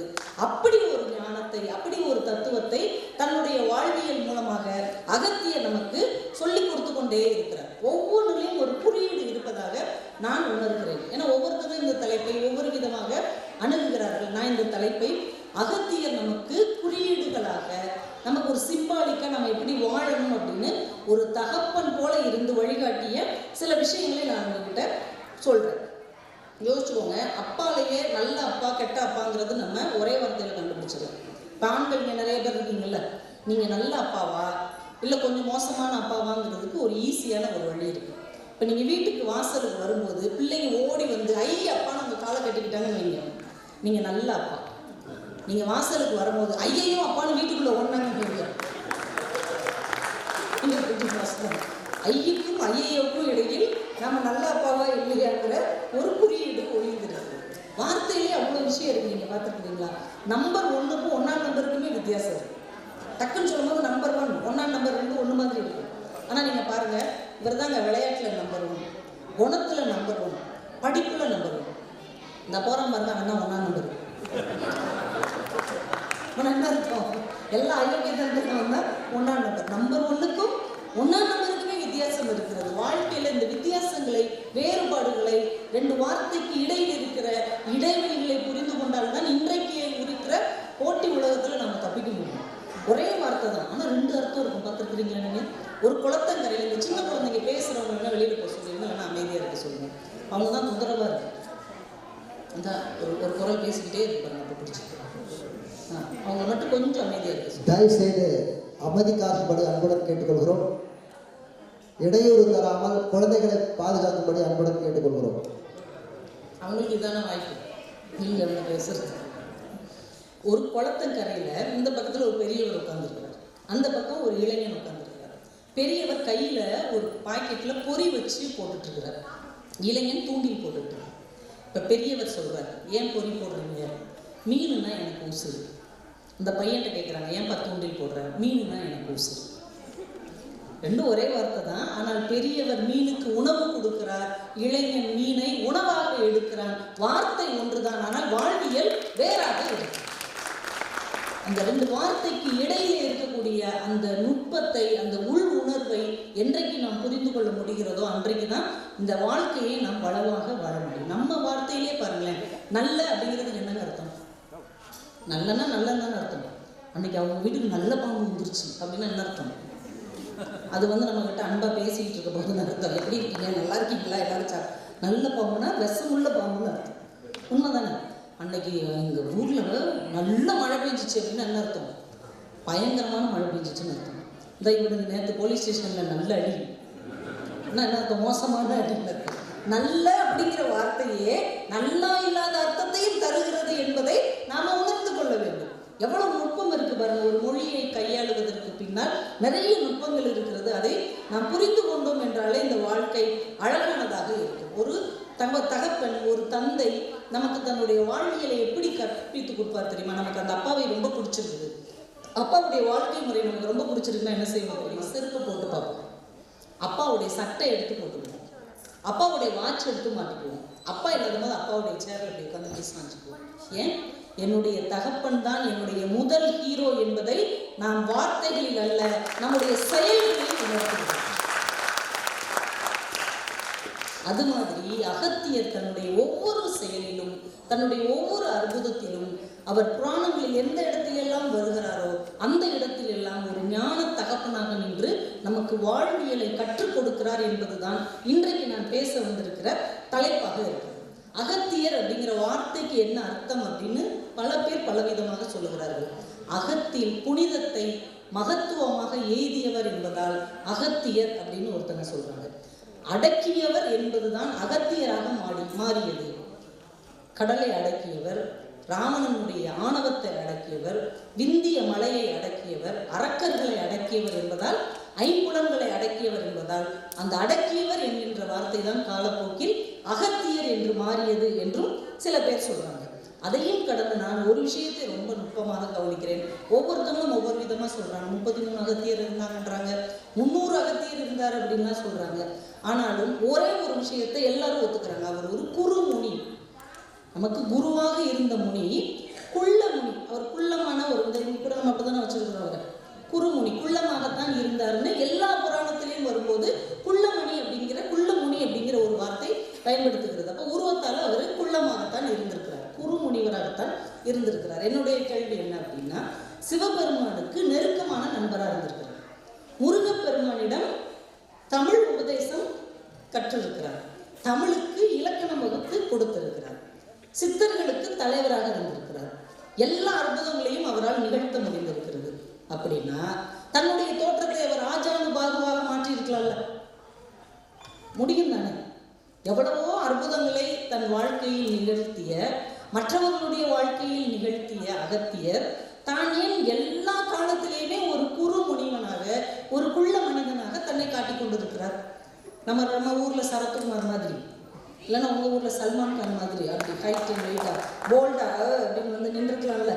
ஏன் அவர் தன்னை குள்ளமுனி என்றே காலந்தோறும் எல்லாரையும் சொல்ல அனுமதித்திருக்கிறார்? இதுதான் அவர் ஒரு ஞான தகப்பனாக நமக்கு சொல்லக்கூடிய ஒரு பாடமாக நான் நினைக்கிறேன். நம்ம தமிழ் சினிமாவில் கூட அகத்தியர் பாடத்தில் யாரை போட்டிருப்பாங்க? அகத்தியரா சீர்காழி கோவிந்தராஜனை போட்டிருப்பாங்க. அவர் தான் இருக்கிறதுல கொஞ்சம் குள்ளமாக இருக்கார். அப்போ அவர் குள்ளம் தான் அப்படின்னு நம்ம எல்லாருமே நம்புகிறோம். அப்போ அகத்தியர் நமக்கு என்ன சொல்ல வருகிறார் என்றால், தன்னுடைய தவ வலிமையை கொண்டு தன்னுடைய தோற்றத்தை இன்னும் கம்பீரமாக, இன்னும் அழகாக, இன்னும் சிறப்பாக அவர் மாற்றி இருக்க முடியும். ஆனாலும் அவர் நமக்கு என்ன சொல்ல வருகிறார் என்றால், தோற்றத்தை காட்டிலும், வெளி தோற்றத்தை காட்டிலும், உடல் தோற்றத்தை காட்டிலும் உள்ளத்தின் ஏற்றம் தான் மனிதனுக்கு முக்கியம் என்பதை அவர் நமக்கு ரொம்ப பக்குவமாக சொல்லிக் கொடுக்கிறார். நம்ம எல்லாருக்குமே ஒரு பிரச்சனை இருக்கும். கண்ணாடிக்கு முன்னாடி நின்று பார்க்கும்போது இன்னும் கொஞ்சம் ஹைட்டாக இருந்திருக்கலாம்ல, இன்னும் கொஞ்சம் ஸ்லிம்மாக இருந்தால் நல்லா இருந்திருக்கும், இந்த மூக்கு மட்டும் கொஞ்சம் கூர்மையாக இருந்ததுன்னா சூப்பராக இருக்கும், கண்ணு மட்டும் இன்னும் கொஞ்சம் பெரிய கண்ணாக இருந்தால், இப்படி எல்லாருக்குள்ளேயும் தன் தோற்றம் பற்றிய ஒரு சின்ன வருத்தம், ஒரு சின்ன ஏக்கம், ஒரு சின்ன ஆசை எல்லாருக்குள்ளேயும் இருக்குமா இருக்காது. ஆனால் அகத்தியர் நமக்கு கற்றுக் கொடுக்கிறார், தோற்றம் பற்றிய கவலையை தூக்கி எறிந்துவிட்டு உன் வாழ்க்கையில் ஏற்றத்திற்கான வழிகளை பார்த்தால் காலம் உன்னை கொண்டாடும் என்று தன்னுடைய அழகை அவர் அப்படியே வச்சிருக்கிறார். எங்க தமிழ்ல இன்னொரு அழகு என்ன தெரியுமா? ஏர் அப்படின்னு நம்ம சொன்னோம்ல, ஏர் கலப்பை. ஏர் அப்படிங்கிற வார்த்தைக்கு என்ன அர்த்தம் தெரியுமா? ஏறுங்கிற வார்த்தைக்கு அழகுன்னு அர்த்தம். ஏறார்ந்த கண்ணி யசோத இளஞ்சிங்கம்னு ஆண்டாள் பாடுறாங்க இல்லையா? ஏறார்ந்த கண்ணி, அழகான கண்களை கொண்ட யசோதையின் மகளாகிய இளம் சிங்கம் தான் கண்ணன் அப்படின்னு பாடுறா. அப்ப ஏர் அப்படின்னா அழகுன்னு அர்த்தம். ஆனா ஏர் எப்படி இருக்குது? அழகாவா இருக்குது. இப்படி போய் இப்படி போய் இப்படி போய் வளைஞ்சிருக்கு. ஆனா அதுதான் அழகு அப்படின்னு நம்ம மொழி சொல்லுது. என்ன சொல்ல வருது தெரியுமா? அழகு என்பது தோற்றத்தின் அடிப்படையில் பார்க்கப்படக்கூடாது, அது மற்றவர்களுக்கு எப்படி பயன்படுகிறது என்பதில் தான் அழகு இருக்கிறது என்று நம்முடைய தமிழ் கூறுகிறது. ஏர் தானே சாப்பாடு போடுது, ஏர் தானே உழுகிறது, ஏர் தான் மனிதர்களுக்கு உணவு கொடுக்கிறது என்பதால் மற்றவர்களுக்கு பயன்படுவதுதான் அழகு, தோற்றத்தில் அழகாக இருப்பது அழகு இல்லை என்று தமிழும் சொல்லி இருக்கிறது. நம்முடைய ஞான தகப்பனாகிய அகத்திய முனிவர் நமக்கு கற்றுக் கொடுக்கிறார். அதனால இந்த அழகு அப்படிங்கிற தோற்ற மயக்கத்திலிருந்து இன்னைக்கு நம்ம வெளியில வந்துடணும். நம்ம வெளி தோற்றம் எப்படி வேண்டுமானாலும் இருக்கட்டும், உள் அழகு இருக்கு இல்லையா, அதுதான் அழிக்க முடியாத, காலத்தை வென்று இருக்கக்கூடிய அழகு அப்படிங்கிறத நம்ம தெரிந்து கொள்ள வேண்டும். ஒரு காக்கா ஒன்று வாழ்ந்துருக்கு. ஒரு குட்டி கதை படித்தேன். அந்த காக்காவுக்கு ரொம்ப மனசுக்குள்ள வருத்தம். இந்த சின்ன குழந்தைகளுக்காக இந்த கதை. நம்ம கருப்பாக இருக்குமே, அசிங்கமாக இருக்குமே, எல்லாரும் நம்மளை பார்த்தாலே கட்டி விடுறாங்களே, உலகத்திலே மகிழ்ச்சியான பறவைன்னா கிளி தான். எவ்வளவு அழகாக பச்சை கலரில் இருக்குது, வாய் சகப்பு கலரில் இருக்குது, அதைத்தான் எல்லாருக்கும் ரொம்ப பிடிச்சிருக்கு அப்படின்னு அந்த கிளிக்கிட்ட போய் சொல்லுது. நீ தானே உலகத்திலே ரொம்ப மகிழ்ச்சியான பறவை. கிளி சொல்லுது, இது கூட 2 கலர் டபுள் கலர் எனக்கு பிடிக்கல, அன்னப்பறவை பாரு அப்படி பால் மாதிரி வெள்ளை வெள்ளையேன்னு இருக்குது, அதுதான் மகிழ்ச்சியான பறவை நான் நினைக்கிறேன் அப்படிங்குது. உடனே இது அந்த அன்னப்பறவையை தேடி போய், நீ தான் உலகத்திலே அழகான மகிழ்ச்சியான பறவையா, இவ்வளோ வெள்ளையா இருக்கியே, நீ தானே மகிழ்ச்சியா இருப்ப. அது சொல்லுது, அது கரெக்டு தான், நான் வெள்ளை வெள்ளைன்னு தான் இருக்கிறேன், ஆனால் மயிலை பார்த்துருக்கியா, பல கலரில் மல்டி கலர்ஸில் அப்படியே ஜிகு ஜிகுன்னு அவ்வளோ பெரிய தொகையை வச்சுக்கிட்டு எவ்வளோ அழகாக இருக்குது, அதுதான் மகிழ்ச்சியாக இருக்கும்னு நான் நினைக்கிறேன் அப்படிங்குது. உடனே இது மயிலை தேடி போகுது. அது ஒரு மிருகக்காட்சி சாலையில் இருக்குது, ஒரு ஜூவில் இருக்குது. அந்த மயிலை போய் பார்த்து சொல்லுது, உண்மையிலே நீ தான் ரொம்ப அழகு, எவ்வளோ கலர்ஸு, நீ எப்படி டான்ஸ் ஆனேன்னா மக்கள்லாம் மயங்கிடுறாங்க, எல்லாரும் உன்னை பார்க்க வர்றாங்க, என்னையத்தான் வெட்டி விட்டுறாங்க, உண்மையிலே நீ தானே மகிழ்ச்சியான பறவை. அப்போ மயில் சொல்லுது, நானும் அப்படி தான் நம்பிக்கிட்டு இருந்தேன், ஆனால் கிளி எப்போதும் கூண்டுக்குள் இருக்கிறது, அன்னப்பறவை எப்போதும் ஒரு தொட்டியிலே தான் அடைச்சி வச்சிருக்கிறாங்க, நானும் விவரம் தெரிஞ்சதுலேருந்து இந்த கூண்டில் தான் இருக்கேன், இந்த மிருகக்காட்சி சாலையில் தான் இருக்கேன், எனக்கு தெரிந்து யாராலும் அடைக்க முடியாத சுதந்திரமான ஒரு பறவை இருக்கிறது என்றால் அதுதான் காகம். நீதான் மகிழ்ச்சியான கடவுள். மகிழ்ச்சி என்பது அழகில் இல்லை, நம் வாழ்க்கையை சுதந்திரமாக நம் கருத்துப்படி வாழ்வதில் தான் இருக்கிறது என்பதுதான் நம் முன்னோர்கள் நமக்கு சொல்லிக் கொடுத்தது. அதைத்தான் அகத்திய மாமுனிவர், அவர் மாமுனிவராக இருந்தாலும் தன் தோற்றத்தில் தன்னுடைய உருவத்தில் ஒரு குள்ளமான மனிதராக வாழ்வதில் அவருக்கு எந்த ஒரு வருத்தமும் இல்லை. நம் மனதில் அவர் அப்படியே பதிந்திருக்கிறார் என்றால் அந்த தகப்பன் நமக்கு கற்றுக் கொடுக்கிற முதல் பாடம் வெளி தோற்றத்தில் எதுவும் இல்லை, அகத்தின் தோற்றத்தில் தான் எல்லாம் இருக்கிறது என்பது ஒரு முக்கியமான விஷயம். இன்னொன்று, அவர் சிவனுக்கு நெருக்கமான நண்பராக இருக்கிறார். இது உனக்கு எப்படி தெரியும், நீ போய் பக்கத்தில் உட்காந்து பார்த்தியா அப்படிலாம் கேட்குது. கையிலே பார்வதிக்கும் பரமசிவனுக்கும் திருமணம் நடக்கிறது. இப்போ தெய்வத்துக்கே திருமணம் நடக்கணுன்னே 36 கோடி தேவர்களும் எல்லா மனிதர்களும் எல்லாம் வந்துட்டாங்க. முனிவர்கள் எல்லாம் எங்கே வந்துட்டாங்க, தெற்குல இருந்து வடக்குக்கு எல்லாம் வந்துட்டாங்க. இப்போ தெற்கு இப்படி மேலே வந்துருச்சு, வடக்கு அப்படி கீழே தாழ்ந்துருச்சு. இப்போ டக்குன்னு திரும்பி பார்க்குறாரு சிவபெருமான். பக்கத்தில் யார் இருக்கிறாங்களோ அவங்கள தானே நம்ம வேலையேறணும், அதுலேயும் யார் சொன்னால் கேட்பாங்களோ அவங்கள தானே வேலையேறணும். நீங்கள் நம்ம வீடு திருமணங்கள்லேயே பாருங்களேன், அந்த கல்யாண மாப்பிள்ளைக்கு 4-5 ஃப்ரெண்ட்ஸ் சுற்றி நின்றுட்டு இருப்பாங்க. அவன் யாரோ ஒருத்தனை தான் கூப்பிடுவான், மாப்பிள்ளை அந்த பந்தி வைக்கிற இடத்துல ஏதோ பிரச்சனைன்னு நினைக்கிறேன், நீ போய் பாருங்க. நான் போய் பார்த்தா கல்யாணத்தை யார் பார்க்குறது, அதெல்லாம் வீடியோவில் பார்த்துக்கூடா, நீ தாண்டா அதை சரியாக செய்யும், சரிடா போயிட்டு வரேன் அப்படின்னு போவோம். 10 நண்பர்கள் இருந்தாலும் யார் ஒருவனிடம் அந்த வேலையை ஒப்படைத்தால் அவன் சரியாக செய்வானோ அவன்கிட்ட தான் நாமளே வேலையை சொல்லுவோம். சிவபெருமானை சுற்றி எத்தனையோ முனிவர்கள் இருந்திருப்பார்கள், எத்தனையோ ரிஷிகள் இருந்திருப்பார்கள், எத்தனையோ மகரிஷிகள் இருந்திருப்பார்கள். ஆனால் அந்த திருமண நேரத்தில் அந்த வடக்கு இறங்கி தெற்கு மேலே இருக்கும்போது சட்டென்று சிவபெருமான் நினைவிலும் பக்கத்திலும் இருந்தவர் நம்முடைய அகத்திய முனிவர். அவர்கிட்ட சொல்றார், நீ உடனே தெற்குக்கு போ, தென் தமிழகத்திற்கு போ, பொதிகை மலைக்கு போ, இதை சமன் செய். சொன்ன உடனே கிளம்பி வந்துட்டார். இப்போ திருமணம் மிஸ் ஆகுதுல்ல, இப்போ நம்மளா இருந்தால் என்ன சொல்லுவோம், ஒரு கோயிலுக்குள்ளே அடிச்சு பிடிச்சி நம்ம உஜ்ஜயினி காளேஸ்வரர் கோயிலுக்கே போயிருக்கோம்னு வைங்க, இன்னும் கொஞ்ச நேரத்தில் அபிஷேகம் நடக்க போகுது, பக்கத்தில் வந்து நின்றுட்டோம், திடீர்னு நம்மளை கூப்பிட்டு வெளியில் போய் அந்த வாழைப்பழம் இதெல்லாம் எடுத்து கொடுக்குற வேலையை பாரு அப்படின்னு சொல்கிறாங்கன்னு வைங்க. எப்போ இவ்வளோ தூரம் நான் அடிச்சு பிடிச்சி வந்து நின்றுருக்கேன், அபிஷேகம் முடிஞ்சுட்டு ஒரு 5 நிமிஷத்தில் போகிறேன் அப்படி தானே சொல்லுவோம். ஆனால் அகத்திய மாமுனி எந்த ஒரு வருத்தமும் காட்டாமல் சிவபெருமான் சொன்ன உடனே அந்த இடத்த விட்டு கிளம்பி போனார். அப்படி கிளம்பி போனதுனால என்னாச்சுன்னு பாருங்க. அந்த நட்புங்கிறது எவ்வளவு ஆழமானது அப்படின்னா, நீங்கள் நம்ம வீட்டு திருமணங்கள்லே பார்த்துருப்பீங்க, கல்யாண பந்தியில் எல்லாரும் வந்து உட்காந்துருவாங்க, சாப்பிட உட்காந்துருவாங்க. இந்த கல்யாண மாப்பிள்ளைக்கு ரொம்ப முக்கியமான அவங்க ஹெச்ஆர் மேனேஜர் வந்திருப்பார். இப்போ அவர் உடனே சாப்பிட வைக்கணும், அப்போ தான் நாலு பொண்ணு நமக்கு ப்ரமோஷனுக்கு சப்போர்ட் பண்ணுவார். இப்போ வந்து பார்த்தா சொந்தக்காரனா வந்து உட்காந்துருப்பான், அவனை எழுப்பி விட்டோம்னா கல்யாணத்தையும் ஒன்றும் இல்லாமல் ஆக்கிடுவான். என்னடா சரி சுற்றி முற்றி பார்ப்பா, நம்மளுடைய நண்பன் நம்ம உட்காந்துருப்பான், டே மாப்பிள்ளை ஹெச்ஆர் மேனேஜர் வந்திருக்காரு, சரிடா உட்கார சொல்கிறா சார் உட்காருங்க, இல்லை நீங்கள் உட்காருங்க, இல்லை நான் போய் சாப்பிட்டேன் சார் நீங்கள் உட்காருங்கன்னு எந்த ஒரு மன வருத்தமும் இல்லாமல், அதை அவமானமாக கருதாமல் அந்த இடத்தை விட்டு உடனே வெளியேறுகிறான் இல்லையா, அவன்தான் உண்மையான உயிர் நண்பன். அவன்கிட்ட தான் நம்ம அந்த வேலையை வைக்கிறது. சிவபெருமான் தன் திருமணத்திற்கு எத்தனையோ கோடி பேர் வந்தாலும் கூட அகத்தியரைத்தான் தெற்கு நோக்கி அனுப்பி இருக்கிறார். அகத்தியரும் ரொம்ப தனக்கு இட்ட பணியை சிறமேற்கொண்டு அவர் தமிழகத்துக்கு வருகிறார். வந்ததுனால அவருக்கு என்ன நடந்தது தெரியுமா, தனக்கு கொடுக்கப்பட்ட கடமையை ஒழுங்காக செய்ததால் அவருக்கு கிடைத்தது 21 சிவஸ்தலத்துல தன்னுடைய கல்யாண காட்சியை சிவபெருமான் அவருக்கு காட்டினார். நேரில் பார்த்தவங்க கூட ஒரு தடவை தான் பார்த்துருக்குறாங்க. ஆனால் சிவன் பேச்சை கேட்ட அகத்தியருக்கு 23 இடங்களில் அவருடைய திருமண காட்சியை விஷனா அப்படி லைவாக காமிச்சிருக்கிறார். இன்னைக்கு லைவாக போகுது இல்லையா நிகழ்ச்சிகள்லாம், முதல் லைவ்ல ஒரு ப்ரோக்ராமை பார்த்தவர்னா நம்ம அகத்தியர் தான். அந்த லைவ்ல ஒன்ன முதல் ப்ரோக்ராம் எதுனா சிவபெருமானுடைய திருமணம் தான்.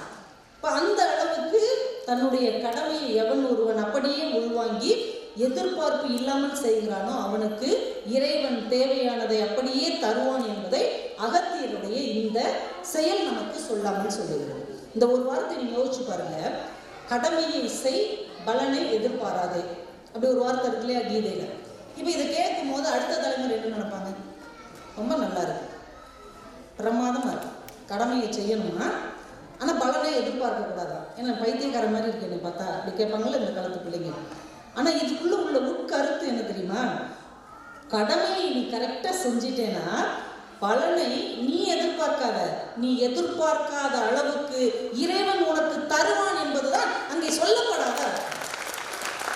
நாங்களா எதிர்பார்த்தா என்ன எதிர்பார்ப்போம், கோயிலுக்கே நம்ம போகிறோங்க, சாமிக்கிட்ட வேணும், என்ன இது என்ன வேணும், நமக்கு ஒரு 20 லட்ச ரூபா கடன் இருக்குன்னு வைங்க, 30 லட்ச ரூபா வேண்டும், அவ்வளோதானே வேண்டும், அதிகபட்சம் 50 லட்ச ரூபா வேண்டும்.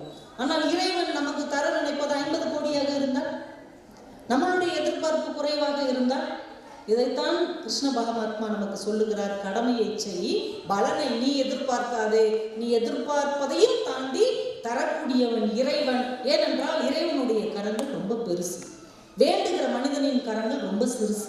என் பொண்ணு சின்ன பிள்ளையா இருக்கும்போது அவளுக்கு பர்த்டே கேக் வாங்குறதுக்காக நாங்கள் ராஜபாளையம் வந்தோம். எங்கள் கிராமத்துலேருந்து அவளை பஸ்ஸில் ஏறி கூட்டு வரேன். எங்கள் குட்டி பிள்ளையா இருப்பாள், பட்டுப்பாவோட சட்டை போட்டு ரொம்ப அப்போலாம் அழகாக இருப்பாள். கூட்டு போகிறேன் கேக் வாங்குறதுக்காக. அந்த பேக்கரிக்கு போகிறோம். கேக்லாம் ஆர்டர் கொடுத்துட்டு எப்படி எழுதணும்னா எழுதி கொடுத்துட்டு அந்த எழுதி கொடுக்குற வரைக்கும் வெயிட் பண்ணிகிட்டு இருக்கிறோம். அந்த கடை ஓனர் ஒரு வயசானவர். அந்த தாத்தாவை கூப்பிட்டு, டேய் பாப்பா உனக்கு பிறந்த நாளா?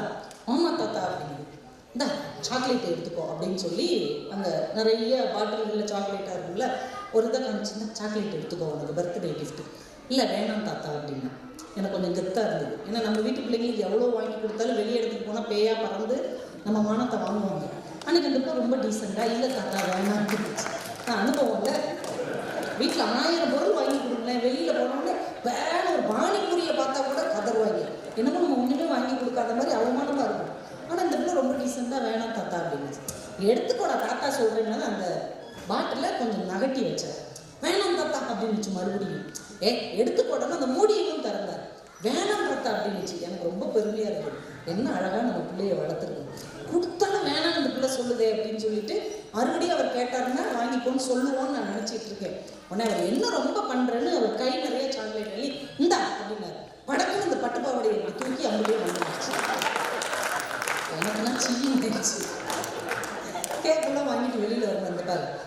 அவரே எவ்வளோ மரியாதையாக எடுத்துக்கோன்னு சொல்லி உன் பக்கம் பாட்டில் வெட்டி அந்த மூடியும் திறந்து எடுத்துக்கொண்டார். அப்பவே எடுத்துக்கலாம்ல, அவர் எடுத்து கொடுத்தோன்னே ஈன்னு வாங்குற அப்படின்னு. உடனே அந்த பிள்ளை சொல்லுது, உனக்கு அறிவே கிடையாது, நீலாம் என்ன மேடையில் பேசுகிற, இன்னும் ஏன் இப்படி சொல்கிற அப்படின்னு. என் கை சின்ன கை, தாத்தா எடுத்து கொடுத்துக்கோன்னு சொல்கிறாரு. நான் எடுத்தால் 4 சாக்லேட் தான் வந்திருக்கேன். தாத்தா எடுத்து கொடுத்ததுனால 16 சாக்லேட் வந்திருக்கு அப்படின்னு. அன்றைக்கி தான் யோசித்தேன், நம்முடைய சின்ன கரங்களால் நாம் வேண்டினால் மிக குறைவானதைத்தான் நம்முடைய சிறிய அறிவு நமக்கு கற்றுக் கொடுக்கும். ஆனால் மிகப்பெரியவனான இறைவன் விரும்பி தரும்போது மிகப்பெரியதை பெரிய கரங்களால் தருவான். அதனால் தான் நீ எதிர்பார்க்காதே என்று அவர் நமக்கு கற்றுக் கொடுத்தார். அப்ப இறைவனுடைய திருக்கல்யாணத்தை நான் பார்க்க வேண்டும் என்று அவர் நினைத்திருந்தால் அன்றைக்கு ஒரு நாளோடு முடிந்து போயிருக்கும். ஆனால் இறைவன் சொன்ன கடமையை அப்படியே ஏற்றுக்கொண்டு வந்ததால் அகத்தியருக்கு 21 ஸ்தலங்களில் சிவபெருமானுடைய திருமண காட்சியை பார்க்கிற யோகம் கிடைத்திருக்கிறது. என்றால் கடமையை செய், பலனை எதிர்பார்க்காதே, அவன் அள்ளி தருவான். எவ்வளவு அழகான ஒரு வாழ்க்கையின் தத்துவத்தை ஒரு தகப்பானாக நின்று அவர் நமக்கு கற்றுத்தருகிறார். அங்கிருந்து வருகிறார். பொதிகை மலை நோக்கி வரும் பொழுது ஒரு இடத்துல நிறைய பெரிய மனிதர்கள் ரொம்ப காலத்துக்கு முன்னாடி வாழ்ந்தவங்க அப்படி தலைகீழாக தொங்கிட்டு இருக்கிறாங்க. இந்த புராணம் சொல்லுது இந்த கதை.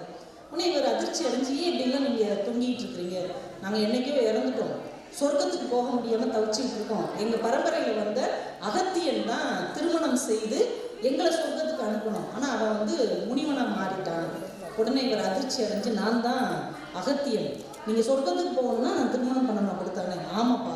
உடனே விதர்ப்ப நாட்டு இளவரசியான லோபமுத்திரையாவை திருமணம் செய்து கொண்டு அந்த பெரியவர்கள் சொர்க்கத்துக்கு செல்வதற்கு அவர் உதவியாக இருந்தார் என்று அவருடைய வாழ்க்கை வரலாறு நமக்கு கற்றுக் கொடுக்கிறது. என்றால் அவர் ஒரு முனிவர், அவர் ஒரு மகரிஷி. அவர் சொல்லியிருக்கலாம், நான்லாம் திருமணத்துக்கு ஆசைப்படுறவ இல்லை, நான் 5 புலன்களை அடக்கி ஆள்பவன், நீங்கள் சொர்க்கத்துக்கு போங்க இல்லைன்னா போகாமல் இருங்க, நான் என் வாழ்க்கையில் உறுதியோடு தான் இருப்பேன்னு சொல்லியிருக்கலாம். ஆனால் அவ்வளவு பெரிய மாமுனியே முன்னோர்களுக்கு ஒரு பிரச்சனை என்றால் இறங்கி வர வேண்டும் என்பதை அடுத்த தலைமுறைக்கு சொல்லாமல் சொல்லிக் கொடுத்திருக்கிற அகத்தியர் ஒரு ஞானத்தகப்பன். நம்ம பிள்ளைங்களுக்கெல்லாம் ஒரு விஷயத்த சொன்னோம்னா சரியோ தப்போ அம்மா அப்பா சொன்னாங்க அப்படிங்கிறதுக்காக இன்னைக்கு கேட்குற பிள்ளைகள் இருக்கிறாங்களா? யோசிச்சு பாருங்க. நம்ம அம்மா அப்பா கிட்ட நம்ம நடந்து இருக்கோம், நம்ம பிள்ளைங்க நம்ம கிட்ட நடக்கிறதுக்கு எவ்வளோ பெரிய வித்தியாசம் இருக்கு. நம்ம உண்மையிலேயே நம்ம தாங்க பரிதாபத்துக்குரியவங்க. பெற்றோருக்கு பயந்த கடைசி தலைமுறையும் நம்ம தான், பிள்ளைகளுக்கு பயப்படுற முதல் தலைமுறையும் நம்ம தான். உண்மையா இல்லையா? இன்னைக்கு நம்ம அப்பாவுக்கு 60 வயசு இருக்கும், ஆனால் 85 வயசு தாத்தாவுக்கு முன்னாடி இப்படியே நிற்பார். ஆமாப்பா உனக்கெல்லாம் அறிவே இல்லைடா, வளர்ந்துருக்கே தவிர அறிவு இல்லை, ஆமாப்பா அப்படின்ட்டு போவார். ஆனால் இன்னைக்கு 4 வயசு பையன் நீங்கள் பேசியிருங்க, அவன் நம்மகிட்ட சொல்கிறான் உனக்கெல்லாம் அறிவே இல்லை அப்படின்னு. அவனுக்கு வயசே 4 தான்.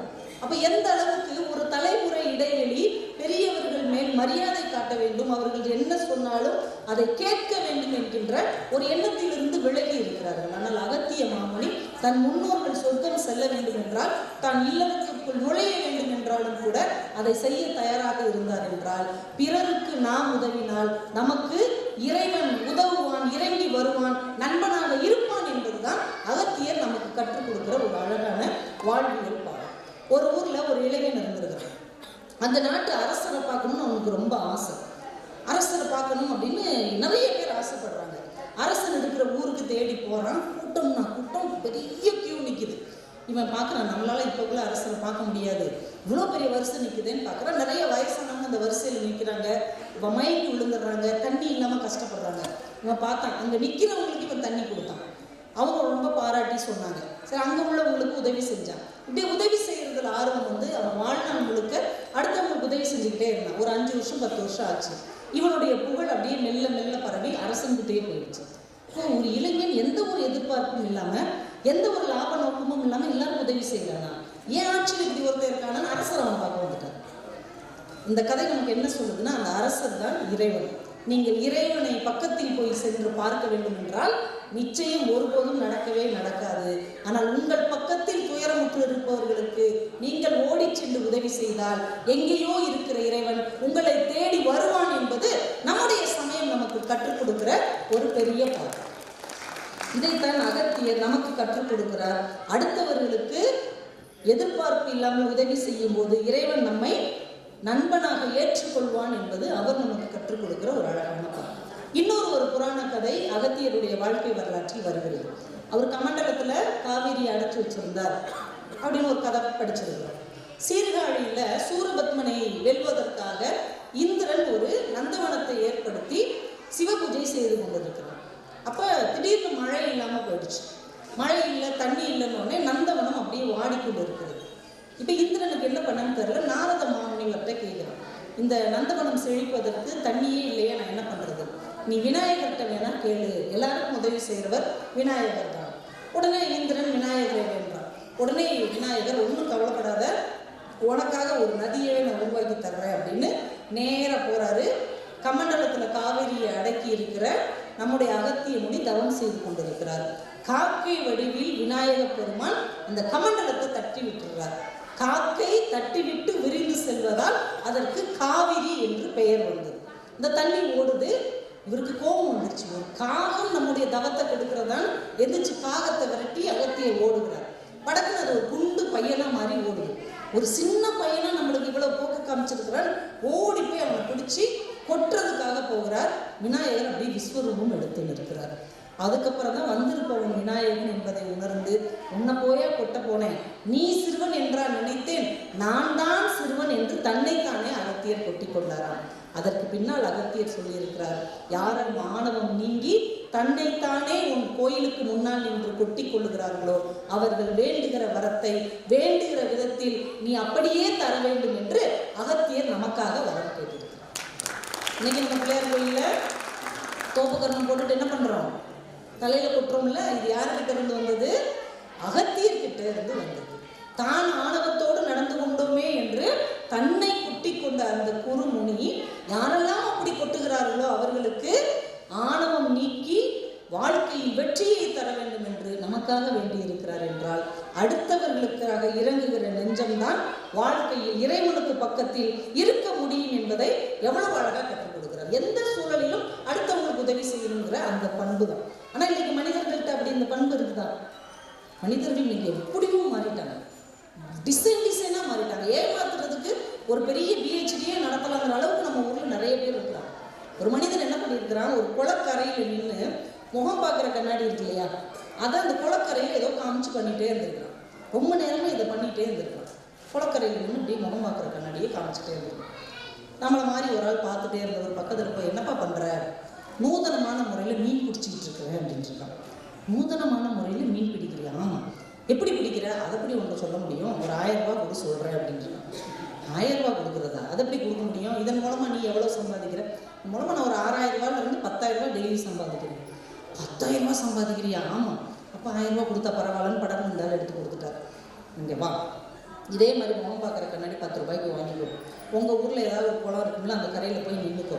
இப்படியே இந்த சூரியன் வரும்போது இந்த கண்ணாடியில் சூரிய ஒளியை காட்டி இப்படியே தண்ணியில் காமி, மீனெல்லாம் கன்ஃபியூஸ் ஆகி குழம்பும். அப்போ அந்த மீன் ஒன்றா பிடிச்சிடலாம். அப்படியே பார்த்தான். என்னை பார்த்தா உனக்கு பைத்தியம் மாதிரி இருக்குதா? இப்படி எப்படி மீன் பிடிக்க முடியும்? சரி, நீ எத்தனை மீன் பிடிச்ச இன்னைக்கு சொல்லு. இந்த ரீதியில் நீ எத்தனை மீன் பிடிச்ச அதை சொல்லு. அவன் சொல்லியிருக்கான், உன்னோட சேர்ந்து 7.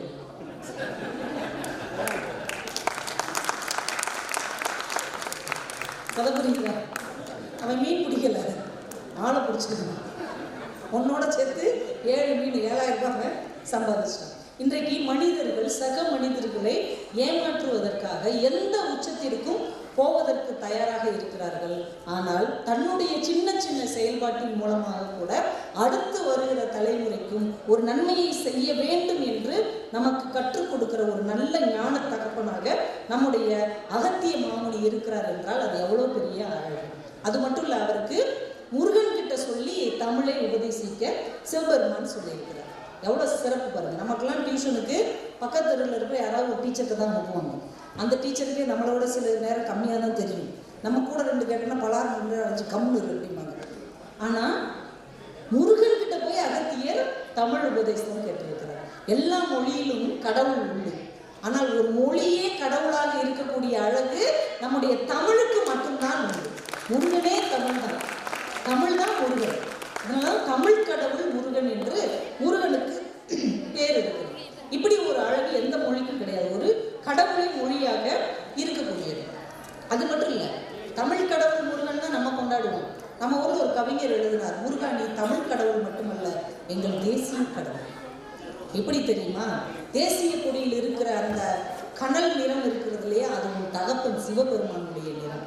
சிவபெருமான் செந்தமிழ் நிறம் உடையவர். தேசிய கொடியின் நடுவில் இருக்கிற விபூதி உன் ஆலயத்தில் தருகிற விபூதியின் நிறம் அந்த வெள்ளை நிறம். தேசிய கொடியில் இருக்கிற பச்சை நிறம் உமையம்மையின் உடலின் நிறம். நடுவில் இருக்கிற அசோக சக்கரம் இருக்கிறது இல்லையா, உன் தாய்மாமன் விஷ்ணு கையில் இருக்கிற சக்கராயுதம். முருகா நீ எங்கள் தேசிய கடவுள்.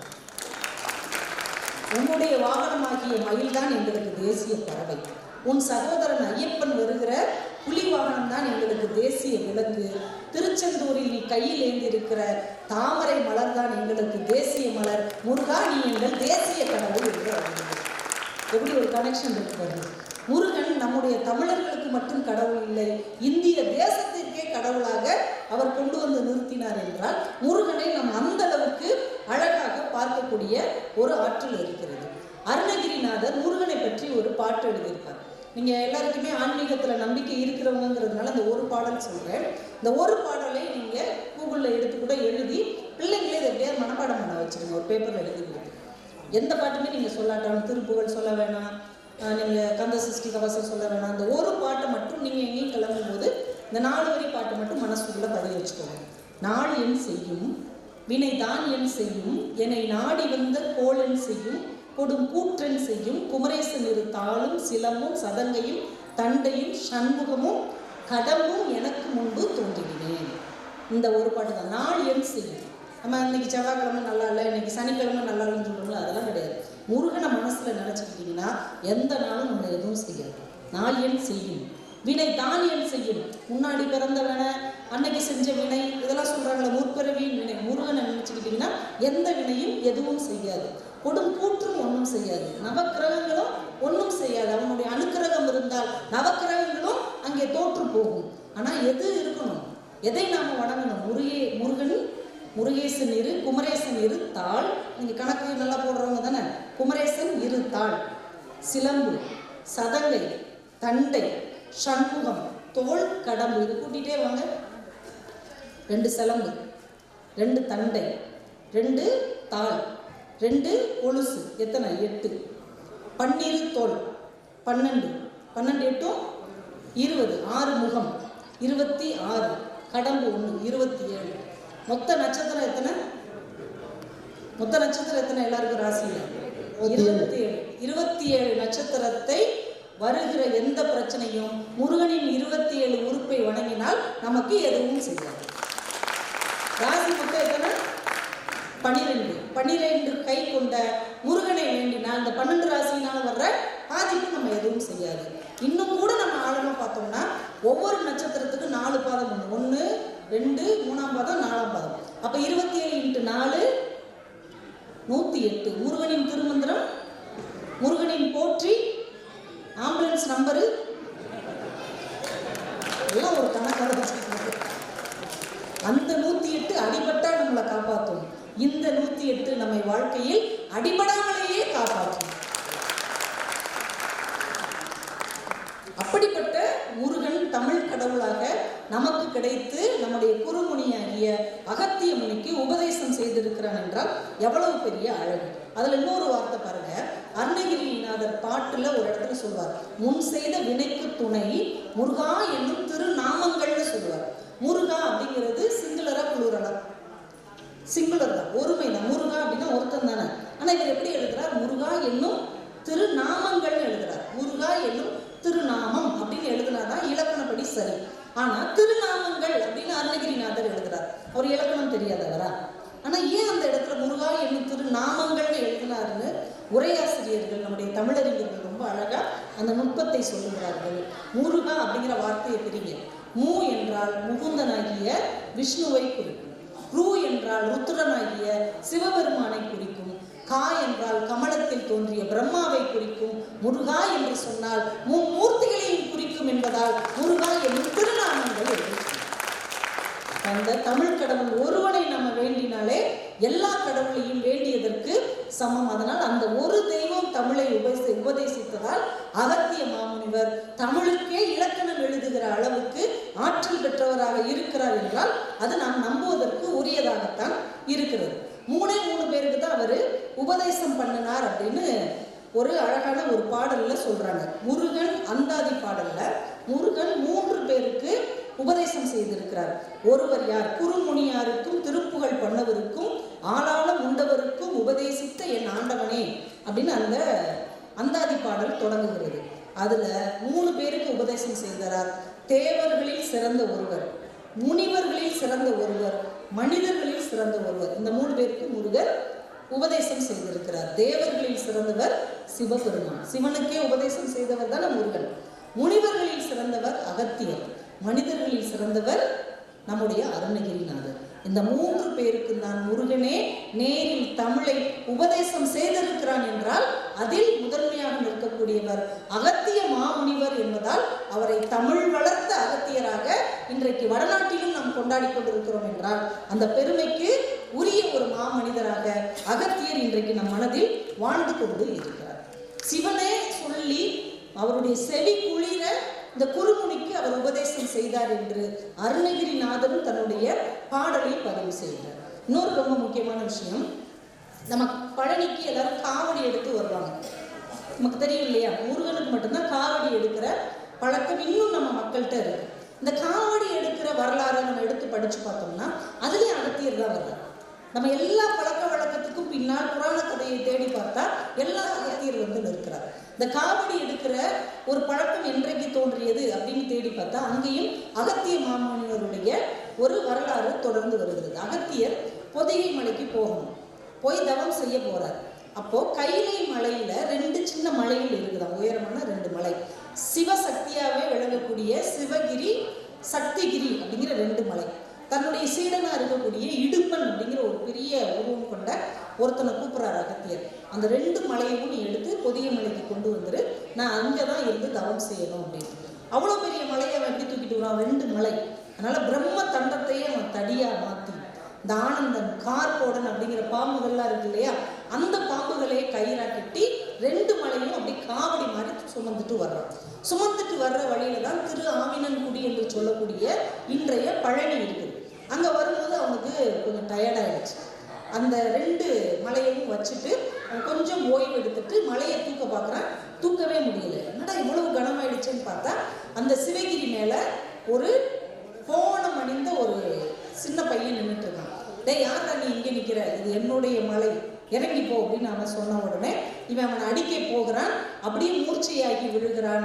அப்போதுதான் அகத்தியர் வந்து பார்க்கிறார், இது சிறுவன் அல்ல, நமக்கு தமிழ் உபதேசித்த முருகனே சிறுவனாக வந்திருக்கிறார் அப்படிங்கிறத உணர்ந்து அந்த இடும்பனை எழுப்பிவிட வேண்டும் என்று வேண்டுகிறார். இடும்பனுக்கு வாழ்க்கையை கொடுத்துவிட்டு முருகன் இந்த மலைக்கு நீ காவலனாக இனிமே இங்க பழனிக்கு பக்கத்திலேயே இருந்து சொல்றார். அப்ப இடும்பன் சொல்லுகிறான், எப்படி நான் காவடி தூக்கி இந்த மலையை சுமந்து வந்தேனோ அது போல நம்முடைய பக்தர்கள் யார் யாரெல்லாம் காவடி தூக்கி இந்த பழனி மலைக்கு வருகிறார்களோ அவர்கள் வேண்டியதை வேண்டும் விதமாக நீ தர வேண்டும் என்கின்ற வேண்டுதலோடு இடும்பன் இன்னைக்கும் அங்கே பழனி மலைக்கு பக்கத்தில் இருக்கிற மலையில் காவல் தெய்வமாக வாழ்ந்து கொண்டிருக்கிறார். எப்படி குரு எப்படியோ சீடனும் அப்படியே இருக்கிறான் பாருங்க. தான் வாழ்க்கையில தனக்கு நடந்தது மற்றவர்களுக்கு ஒரு நன்மையாக மாற வேண்டும் என்று அகத்தியர் கேட்டதை போல இந்த இடும்பனும் யாரெல்லாம் காவடி தூக்கி வருகிறார்களோ அவங்களுக்கு வேண்டிய வரத்தை கொடுக்க வேண்டும் என்று கேட்டிருக்கிறான் என்றால் இந்த காவடி என்கின்ற ஒரு அழகான விஷயம் தோன்றியதே அகத்தியருடைய புராணத்திலிருந்து தான் நமக்கு கிடைத்திருக்கிறது. நம்ம வாழ்க்கையில படிப்பு அப்படிங்கிறது ரொம்ப முக்கியம்னு சொல்றோம். இந்த அறியாமைன்ற இருட்டை விரட்டி வெளிச்சத்திற்கு நம்மை கொண்டு வருவதற்கு பேர் தான் கல்வி. இந்த கல்வி நம்ம எந்த இடத்துக்கு கொண்டு போகணும்னா எல்லாத்தையும் இது சரியா, இது உண்மையா, இது சரிதானான்னு ஆராய்ந்து ஆராய்ந்து ஆராய்ந்து முழுகக்கூடிய அறிவுக்கு மாறணும். கல்வி வேறு, அறிவு வேறு. கல்வி அறிவுக்கு நம்மை கொண்டு செல்ல வேண்டும். அறிவில் இருந்து நம்ம எங்க போகணும் தெரியுமா? இத்தனை விஷயங்களை அறிந்திருப்பதால் ஒரு பிரயோஜனம் இல்லை என்பதை உணர்ந்து கொண்டு ஞானத்துக்கு நாம் போகணும்.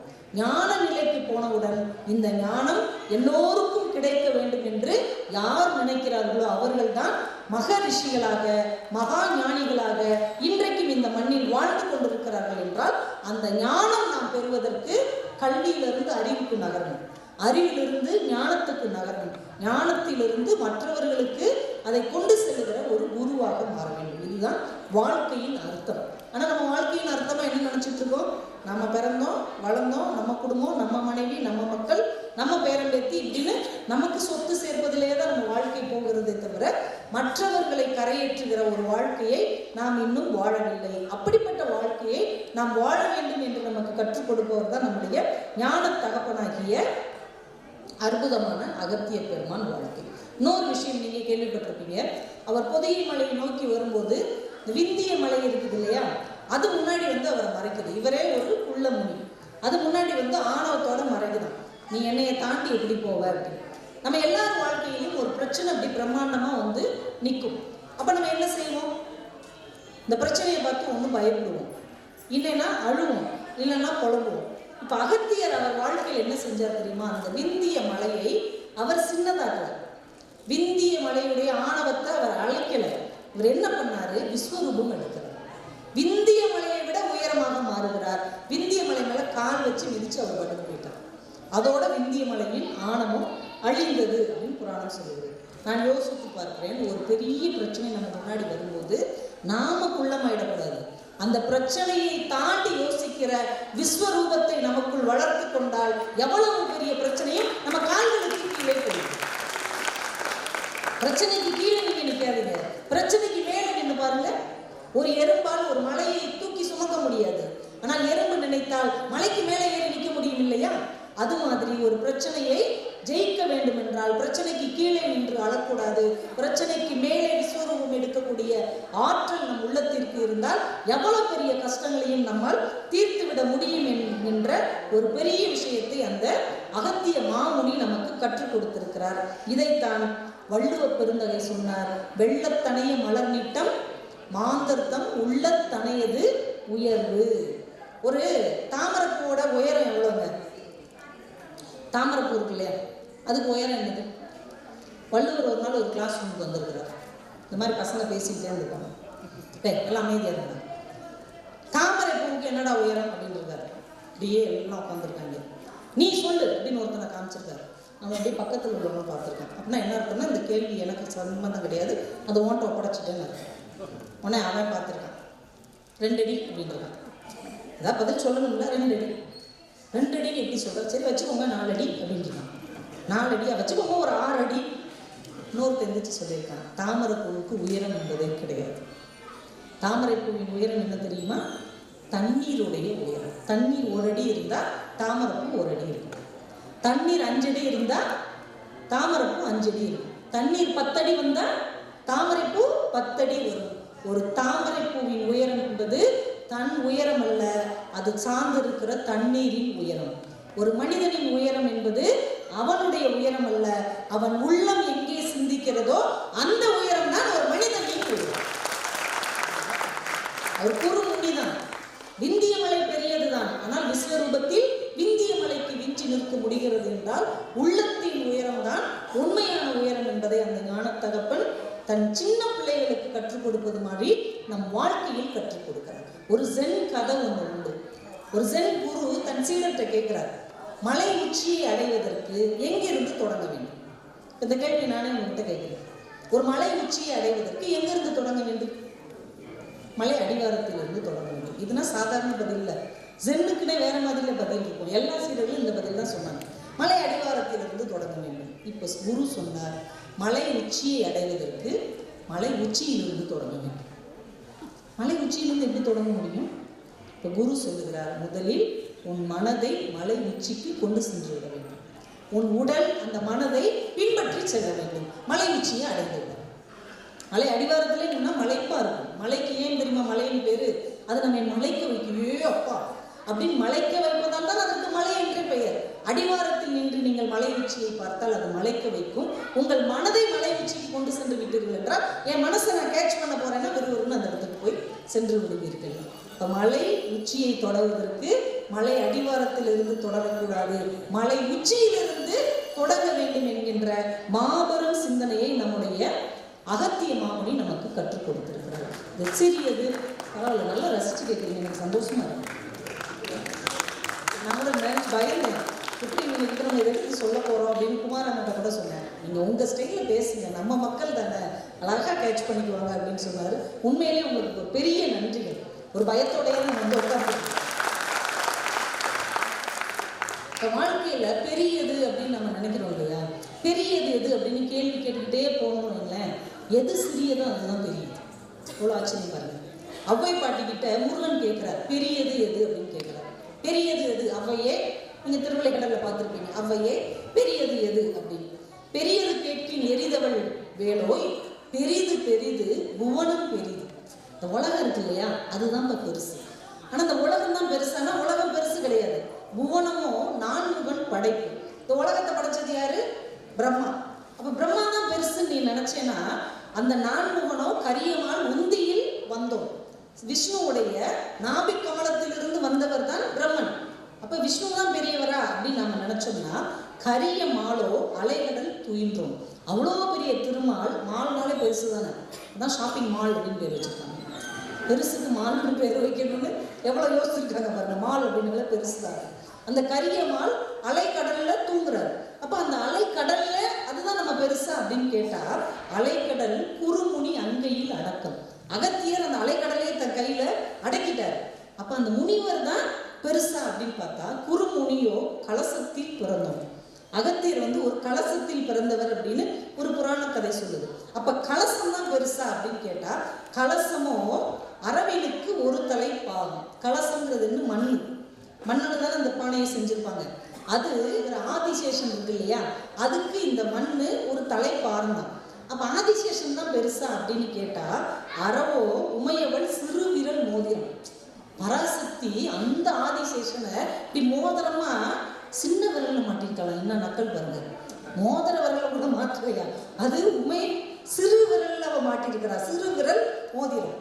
அப்ப உமையம்மை தான் பெரியவளா அப்படின்னு கேட்டா, உமையோ இறைவன் பாகத்து ஒடுக்கம். அவ சிவபெருமான்ல பாதியா ஒடுங்கி போயிடுறா. அப்ப சிவபெருமான் தான் பெருசா நம்ம நினைச்சோம்னா, இறைவரோ தொண்டர் உள்ளத்து ஒடுக்கம், தொண்டர்தம் பெருமை சொல்லவும் பெரிதே. அப்ப உலகத்திலே ரொம்ப பெருசு யாரு? தொண்டர்கள் தான் என்று அவை முடிக்கிறார். சிவபெருமான் எதுக்குள்ள அடக்கம்? தன் தொண்டர்களுடைய மனசுக்குள்ள அடக்கம் என்றால் தொண்டர்கள் தான் பெரியது, சாதாரண பக்தர்கள் தான் பெரியது. அப்ப நீங்க பெரிது பெரிது பெரிதுன்னு கேட்டுக்கிட்டே வந்தீங்கன்னா, எது சிறிதோ அதுதான் பெரியது.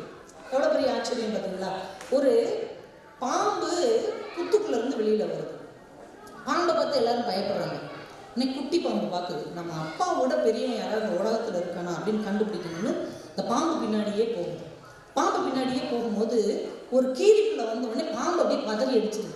ஐயோ கீரிப்புள்ளன்னு ஓடுது. ஆகா நம்ம அப்பாவோட பெரிய ஆள் ஒருத்தர் இருக்கிறான் அப்படின்னு அந்த கீரிப்புள்ள பின்னாடியே இந்த குட்டி பாம்பு போகுது. கீரிப்புள்ள அப்படியே அலப்பறையை கட்டிக்கிட்டு இருக்கு. ஒரு பூனை வியான்னு சொன்ன உடனே கீரிப்புள்ள பயந்துருது. பூனைன்னு ஒருத்தன் இருக்கான், அவன் தான் நம்ம கீரிப்புள்ளையோட பெருசு போலன்னு பூனை பின்னாடியே இந்த பாம்பு போகுது.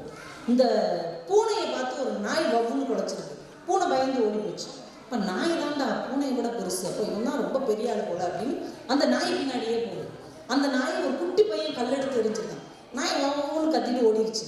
சரி இந்த பையன் தான்ப்பா இருக்கிறதுலே பெரிய ஆள் அப்படின்னு இந்த பையன் பின்னாடி போயிருக்கு. ஒரு இளைஞன் ஓங்கி அடிச்சிருக்கான் அந்த பையனை. ஏண்டா நாயை போய் கல்லெடுத்து அறிகிற அறிவில்லை அப்படின்னு சப்புன்னு அடிச்சிருக்கான். சார் இந்த இளைஞன் தான்ப்பா எல்லாத்த விட பெருசு, அவனுக்கு போய் ஒரு வணக்கத்தை சொல்லுவோன்ட்டு அன்னை வணக்கம் அப்படின்றது ஐயோ பாம்பு அப்படின்ட்டு அவன் ஓடிப்பான். இப்போ பாம்பை விட கீரி பெருசு, கீரியை விட பூனை பெருசு, பூனையை விட நாய் பெருசு, நாயை விட சிறுவன் பெருசு, சிறுவனை விட இளைஞன் பெருசு, இளைஞன் இவனுக்கு பயப்படுது பாம்புக்கு. அப்போ இந்த உலகத்தில் எது பெரிது எது பெரிது எது பெரிதுன்னு நம்ம கேட்டுக்கொண்டே கடைசியில் போனோம் என்றால் எது சிறிதோ அதுதான் இருப்பதிலேயே பெரிது. இப்போ உமை இறைவனுக்குள் அடக்கம், இறைவனோ தொண்டர்களுக்குள் அடக்கம் என்றால் தொண்டர்களின் பெருமை தான் இந்த உலகத்தில் மிக பெரியது என்று அகத்திய மாமுனியையும் அந்த பாடலுக்குள் வைத்து அவை சொல்லி இருக்கிறார். என்றால் எல்லா இடத்துலையும் இவர் டிராவல் பண்றார்.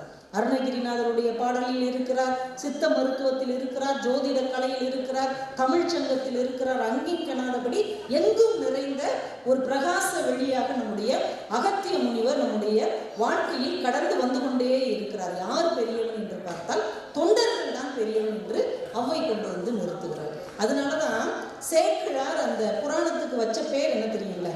நான் இப்ப முடிச்சதேன், ஐயா வாட்ச் பார்க்குறீங்க, முடிச்சுக்கோங்க. திருத்தொண்டர், எப்பயுமே அந்த டைம்ல கரெக்டா திருத்தொண்டர் புராணம் தான் அவர் வச்ச பேர். ஆனா நம்ம என்ன சொல்றோம்? பெரிய புராணம். திருத்தொண்டர் புராணம் என்பதுதான் படைத்தவன் வைத்த பெயர். ஆனால் பின் வந்தவர்கள் வைத்த பெயர் பெரிய புராணம் என்றால் தொண்டர்கள் தான் எல்லாரையும் விட உயர்ந்தவர்கள். உண்மையான பக்தி தான் இறைவனை காட்டிலும் பெரியது என்று நமக்கு இந்த சமயம் கற்றுக் கொடுக்கிற ஒரு அழகான பாடம். ஹிந்தியில தான் ஒரு அறிஞன் ஒரு கதை எழுதினார். இந்த கதையை சொல்லி நான் அதுக்கப்புறம் அப்படியே அதோட நிறைவு செய்கிறேன். ஒரு நாள் சிவபெருமான் என்ன பண்ணியிருக்கிறாரு, இந்த மக்கள் வர வர மனிதநேயமே இல்லாமல் போயிட்டாங்க.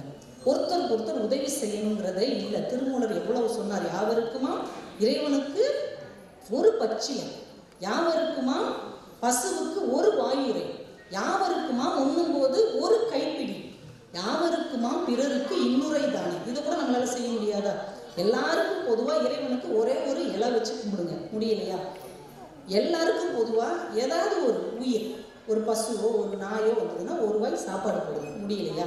நம்ம தெருவுலையே நமக்கு தெரிஞ்ச யாராவது உணவு இல்லாமல் இருப்பாங்கல்ல, அவங்களுக்கு சேர்த்து ஒரு பிடி ஒரு கைப்பிடி சேர்த்து பொங்கி கொடுங்க, அதுவும் முடியலையா? பிறருக்கு இன்னுரை.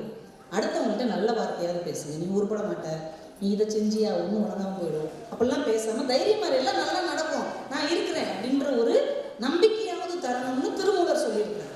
ஆனால் இந்த மக்கள் ஒருத்தர் மதிக்கவே மாட்டேங்கிறாங்களே அப்படின்னு அவருக்கு ரொம்ப டென்ஷன் ஆயிடுச்சு. உடனே என்ன பண்ணார், இப்போ ஒரு திருவிளையாடலை நடத்துவோம் அப்படின்னு ஒரு வயசான தாத்தா வேஷம் போட்டு பூமிக்கு வர்றார். வந்து நிறைய கடைகளாக இருக்குது. ஒவ்வொரு கடைவாசலையும் நீங்கள் ஐயா வயசானவன், ஒரு முதியவன், சாப்பிட்றதுக்கு ஏதாவது கொடுவையோ, நாங்களே கடையில் ஒன்றும் போனியாகாமல் இருக்கிறோம், காலங்காலத்தில் வந்துட்டு போய் எல்லாரும் விரட்டிடுவாங்க. என்னடா இப்படி இருக்கிறாங்க அந்த மக்கள் நினச்சி அப்படியே கடை ஓரம் வரைக்கும் போயிட்டார். அந்த தெருவில் ஓரம் வரைக்கும் போனால் ஒரு படிக்கட்டில் ஒரு தொழுநோயாளி ஒரு கருப்பு கலர் ஒரு போர்வையை போத்திக்கிட்டு ஒரு சின்ன சட்டியில் பழைய சாதத்தை செஞ்சு சாப்பிட்டுருக்கான். சரி இவன்ட்டையாவது போய் கேட்போம், ஐயா சாப்பிட்டு ரொம்ப நாள் ஆச்சியா, பசிக்குதியா அப்படின்னு கையை நீட்டுறாரு. ஏன்ட்டையா கேட்குறீங்க அப்படிங்கிறான். ஒன்றைதாயா கேட்குறேன், நீ தானே சாப்பிட்டுக்கிட்டு இருக்க அப்படின்னா அந்த சட்டியோடு கொடுத்துட்றான். உடனே அவர் சாப்பிட்றாரு. இங்கேயே இருங்க, இது உங்களுக்கு பத்தாது, மத்தியானத்துக்குள்ள உங்களுக்கு ஏதாவது நான் ரெடி பண்ணிட்டு வரேன்னு அந்த தொழுநோயாளி போயிட்டான். இறைவனுக்கு ஒரு சந்தோஷம், இத்தனை பேர் இல்லைன்னு சொன்னாலும் யாரோ ஒரு சாதாரணவன் ஒருத்தர் உதவி செய்கிற மனசு இருக்குல்ல, அதனால இவங்கிட்ட நம்ம யாருங்கிறத சொல்லிட்டு போகணும், அவனுக்கு அந்த சந்தோஷத்தையாவது கொடுப்போமே உட்காந்துட்டு இருக்கிறார்.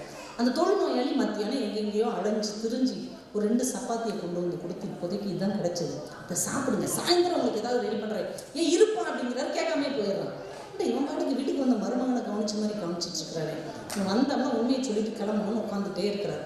சாயந்தரம் 8 மணி ஆச்சு, எங்கிட்ட மட்டும் அலைஞ்சு ஒரே ஒரு ரொட்டி கொண்டு வரும். இதுதான் இப்போதைக்கு கிடச்சிச்சு, இதை சாப்பிடுங்க, சாப்பிட்டு தூங்குங்க, உங்களுக்கு காலை எங்க பார். நான் கொடுக்குறதெல்லாம் சாப்பிட்றதுக்காக வந்தேன். நான் யாருன்னு தெரியுமா? தெரிஞ்சால் நீ ரொம்ப ஆச்சரியப்படுவேன். நான் சிரிச்சுட்டே சொல்லுவேன், யார் நீ? சிவபெருமான் தானே அப்படின்ட்டு. இவர் படக்குன்னு கண்ணாடி எடுத்து பார்த்துருக்காரு, மேக்கப்லாம் எல்லாம் அழிஞ்சிருக்கா அப்படின்னு. மேக்கப்லாம் பர்ஃபெக்டாக இருக்குது. எப்படி நான் கண்டுபிடிச்சேன்? நான் தான் சிவபெருமான். காலையே கண்டுபிடிச்சிட்டேன். எப்படி கண்டுபிடிச்சேன்? நான் ஒரு தொழுநோயாளி, என்னை என் பொண்டாட்டியே சேர்த்துக்கிடுவேன், என் பிள்ளைங்களே என் பக்கத்தில் வராது. நான் சாப்பாடு வச்சா நாய் கூட சாப்பிடாது, என் பக்கத்தில் எந்த ஜீவனுமே வராது. இந்த அழுகுன கையால் பிசைஞ்ச சாதத்தை கொஞ்சம் கூட ஐயரவே இல்லாமல் வாங்கி சாப்பிட்டீங்க பார்த்தீங்களா? என்னை படைத்த தெய்வத்தை தவிர வேற யாராலையும் இதை செய்ய முடியாது. நீ சிவன் என் இனிய பெரியவர்களே, மனிதர்களுக்குள் மட்டும்தான் பெரியவன், சின்னவன், இருப்பவன், இல்லாதவன், படித்தவன், படிக்காதவன், உயர்ந்தவன், தாழ்ந்தவன் என்று 1000 பிரிவினைகள் இருக்கிறது. ஆனால் இறைவனின் பார்வையில் நாம் எல்லோருமே சமமானவர்கள் தான். அதைத்தான் அகத்தியர் தெற்கிற்கு வந்ததற்கு காரணமே உலகம் சமநிலை பெற வேண்டும், ஏற்ற தாழ்வு இல்லாத நிலை வேண்டும். இதைத்தான் முதலில் பிறப்புக்கும் எல்லா உயிர்க்கும் என்று வள்ளுவர் சொன்னார். எல்லா உயிருக்கும் பிறப்பு ஒன்றுதான், எல்லா உயிரும் சமம் என்று அவர் சொன்னார். யாதும் ஊரே யாவரும் கேளீர் என்று கணியன் பூங்கொன்றனார் சங்க இலக்கியத்தில் சொன்னதும் அதைத்தான். சாதிகள் இல்லையடி பாப்பா, குலத்தாழ்ச்சி உயர்ச்சி சொல்லல் பாவம் என்று பாரதி சொன்னான். குலத்தாழ்ச்சின்னு சொல்லியிருந்தால் அவன் சாதாரண கவிஞன். உயர்ச்சி சொல்லலும் பாவம் சொன்னான். நீ தாழ்ந்த ஜாதின்னு சொல்வது எவ்வளவு பாவமோ, நான் உயர்ந்த ஜாதி என்று சொல்வதும் பாவம்தான் என்று முதலில் சொன்னவன் மகாகவி பாரதி. அதற்கு முன்னாலேயே அகத்தியன் சொன்னான், இந்த உலகம் முழுக்க சமதளத்தோடு இருக்க வேண்டும், உயர்வு என்றும் இருக்கக்கூடாது, தாழ்வு என்றும் இருக்கக்கூடாது, எல்லோரும் சமமாக வாழும் போதுதான் இறைவனுடைய இதயத்தில் நமக்கு இடம் இருக்கிறது என்பதை ஒரு தகப்பனின் மனதோடு, ஒரு தகப்பனின் சிந்தனையோடு, ஒரு தகப்பனின் கருணையோடு நம் வாழ்க்கையில் வாழ்வியல் தத்துவமாக சொன்னதால் நம்முடைய ஞானத்தந்தை அகத்தியர்தான் என்று பேசுவதற்கு வாய்ப்பு கொடுத்த நம்முடைய தமிழ்ச்சங்கம் போபாலுக்கும் மத்திய அரசாங்கத்தை சார்ந்த அத்துணை நல்ல உள்ளங்களுக்கும் என்னுடைய நன்றிகளையும் வணக்கங்களையும் தெரிவித்து, இன்னும் அகத்தியர் பற்றி சொல்லாத நிறைய விஷயங்கள் இலக்கியத்தில் இருக்கிறது, புராணத்தில் இருக்கிறது, புத்தகங்களில் இருக்கிறது. நீங்கள் எடுத்து தேடி படியுங்கள். உங்களுக்கு அவர் ஒரு புதிய தரிசனத்தை தருவார், புதிய தத்துவத்தை தருவார். அதை அடுத்த தலைமுறைக்கு நீங்கள் கொண்டு செல்ல வேண்டும் என்று சொல்லி இந்த நிகழ்வுக்கு வருகை தந்த என்னுடைய தமிழ் சொந்தமான நீங்கள் நீண்ட ஆயுளோடும், நல்ல பொருள் செல்வத்தோடும், நல்ல கல்வி அறிவோடும், குடும்ப ஒற்றுமையோடும், தொழில் முன்னேற்றத்தோடும், நல்ல ஆரோக்கியத்தோடும் வாழ்வாங்கு வாழ வேண்டும் என்று தமிழகத்தின் சார்பாக, ஆண்டாள் சார்பாக, மதுரை மீனாட்சி சார்பாக, திருச்செந்தூர் முருகன் சார்பாக உங்களுக்கு என்னுடைய வணக்கங்களையும் வாழ்த்துக்களையும் நன்றிகளையும் தெரிவித்து விடைபெறுகிறேன். நன்றி. எல்லாரும் அப்படியே அமைதியாக இருக்கணும். ஒரு 5 நிமிடம் மேடத்தை நம்ம ஆனர் பண்ண போகிறாங்க. தமிழ்ச்சங்கம் போபால் எல்லாரும் இப்போ ஒரு ஆனர் பண்ணி அவங்களை இது பண்ணோம்.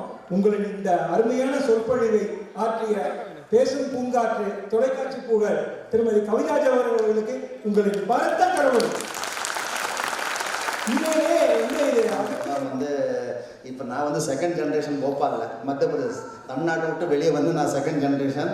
இதே மாதிரி ப்ரோக்ராம்லாம் எங்களுக்கு பார்க்கறது கிடைக்க மாட்டேங்குது. நேரில் லைவாக நாங்கள் பார்த்துட்டோம். ரொம்ப ரொம்ப தேங்க்ஸ், மிக்க நன்றி. எங்கள் ரிக்வெஸ்ட்டை ஏற்றுக்கொண்டு நீங்கள் வந்தீங்க. இப்போ நான் எங்கள் தமிழ் சங்கத்தில் லேடிஸ் கமிட்டி இருக்குது. லேடிஸ் கமிட்டி அனிதா அவர்களையும் சரிதாராஜனையும் நான் மேடையில் ஒரு நினைவு பரிசு, ஒரு மொமெண்ட்டை கொடுக்குறதுக்காக நான் எங்கள் தமிழ் சங்கம் Bhopal ladies committee president, vice president மேடைக்கு அழைக்கின்றேன். ப்ளீஸ் வாங்க, மேடம் ஒரு ஆனர் பண்ணணும்.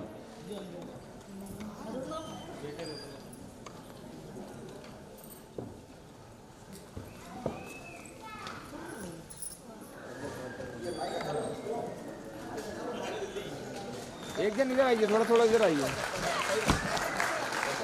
आंटी, थोड़ा सा पीछे जाइए, हाथ मत लगाने, हल्के स्माइल चेहरे पे। मैम और கை தட்டல அவ்வளோதானா? நல்ல பலத்த கருவி கொடுக்குவாங்க.